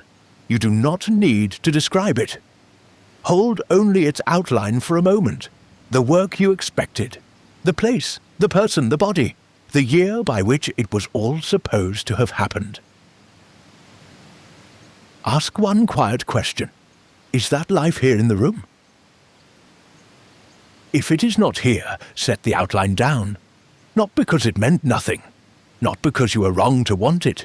Set it down because no hand can carry an outline all night without becoming tired. The hand may open.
Now the bright parts you gave that life, the ease, the belonging, the money perhaps, the health, the clean mornings and the certainty of having chosen correctly. Put those beside the outline. They were hopes, and hopes may be tender without becoming facts.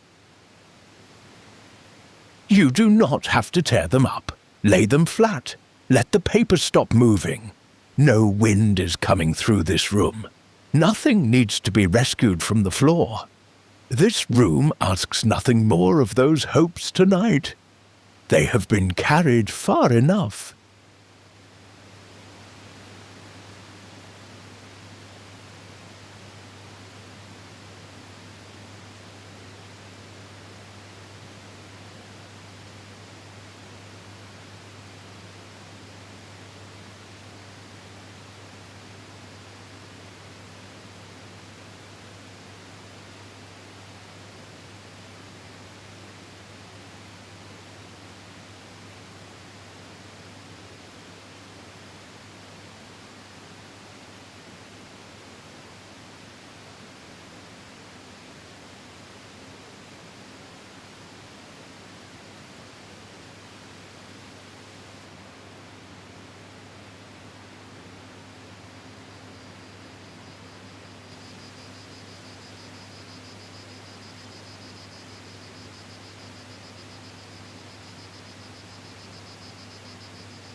And now return the missing weight to the imagined life, the difficult mornings that imagined work would have had, the fear inside that imagined love, the repairs in that imagined house, the loneliness in that imagined city.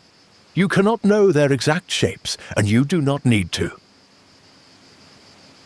Only let the other life become human enough to have weather, human enough to disappoint you, human enough to contain a Tuesday. Set that weight beside the outline. The comparison is quieter now.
Turn to the life that is here. Not the whole of it, only this room. The surface beneath you, the temperature of the air, the place where one hand has come to rest, the small sound that has continued outside without asking for your opinion. These things are here. Let them be enough evidence for 1 minute. The life does not need to win. It only needs to be present, and it is.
There may be one thing that belongs to tomorrow. A call, an apology, an earlier bedtime, a decision that has waited long enough. If it is yours, morning can hold it. Put it near the door where daylight will find it. The rest is not action. It is night work invented by a tired mind. The old route, the other person's choice, the years already spent, the result after you have done your part. Those can stay on the floor. You are off duty from impossible things.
Let the hands know first.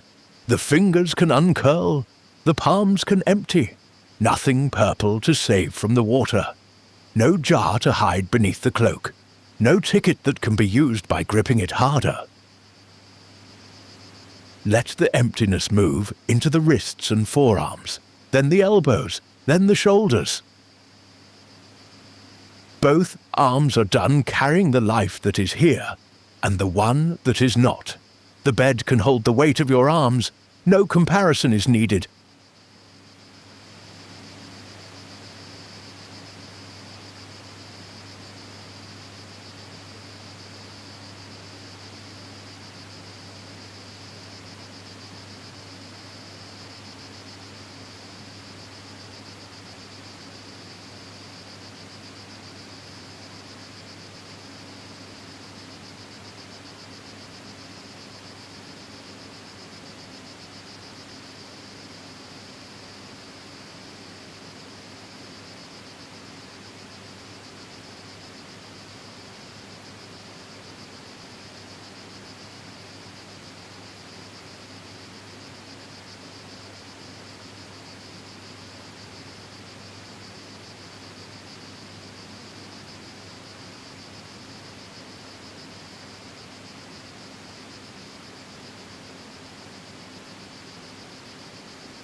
Let the legs be finished too.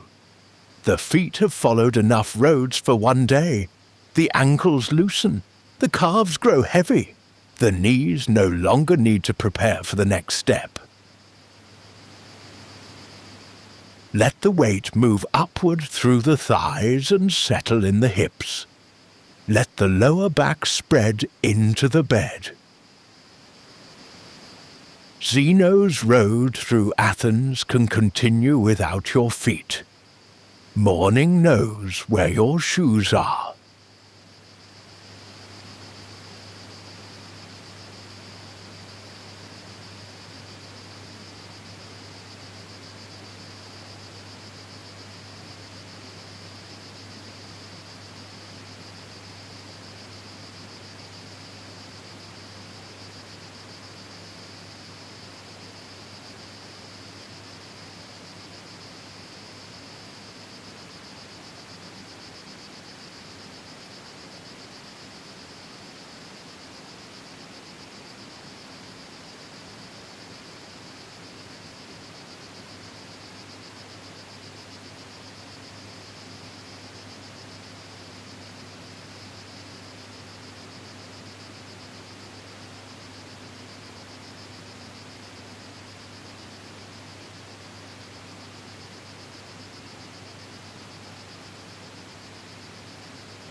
The belly can soften now. The chest can keep its own quiet rhythm. The back can give up the last small effort of holding the day in one piece. Let the jaw come loose. Let the teeth part. Let the tongue lie low. The face has no appearance to protect in the dark. The muscles around the eyes can stop watching the life that did not happen. The forehead smooths. No audience, no bookseller waiting for an answer, no city asking what became of the cargo.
Only the breath now.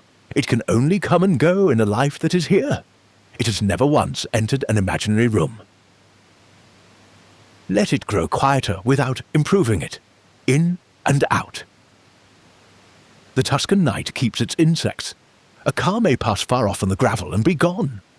The villa settles into the ground beneath it. In and out. Nothing is being compared. Nothing is being corrected. The next breath returns you to what is actually here.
The old plan may rest.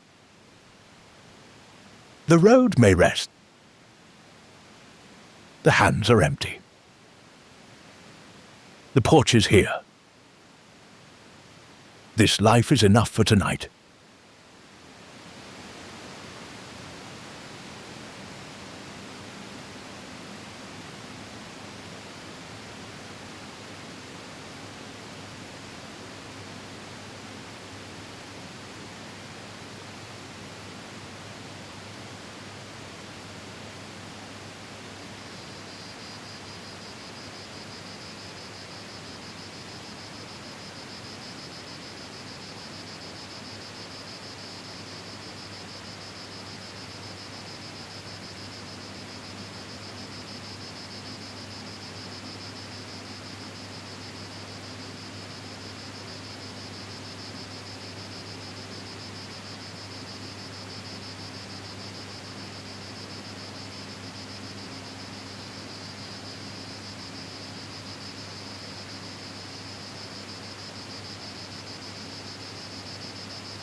No cargo to recover. No other year to enter. The breath is here. The body is here. Morning can have the next step.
The old plan may rest. The road may rest. The hands are empty. The porch is here. This life is enough for tonight.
No cargo to recover. No other year to enter. The breath is here. The body is here. Morning can have the next step.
Good night, Drifter.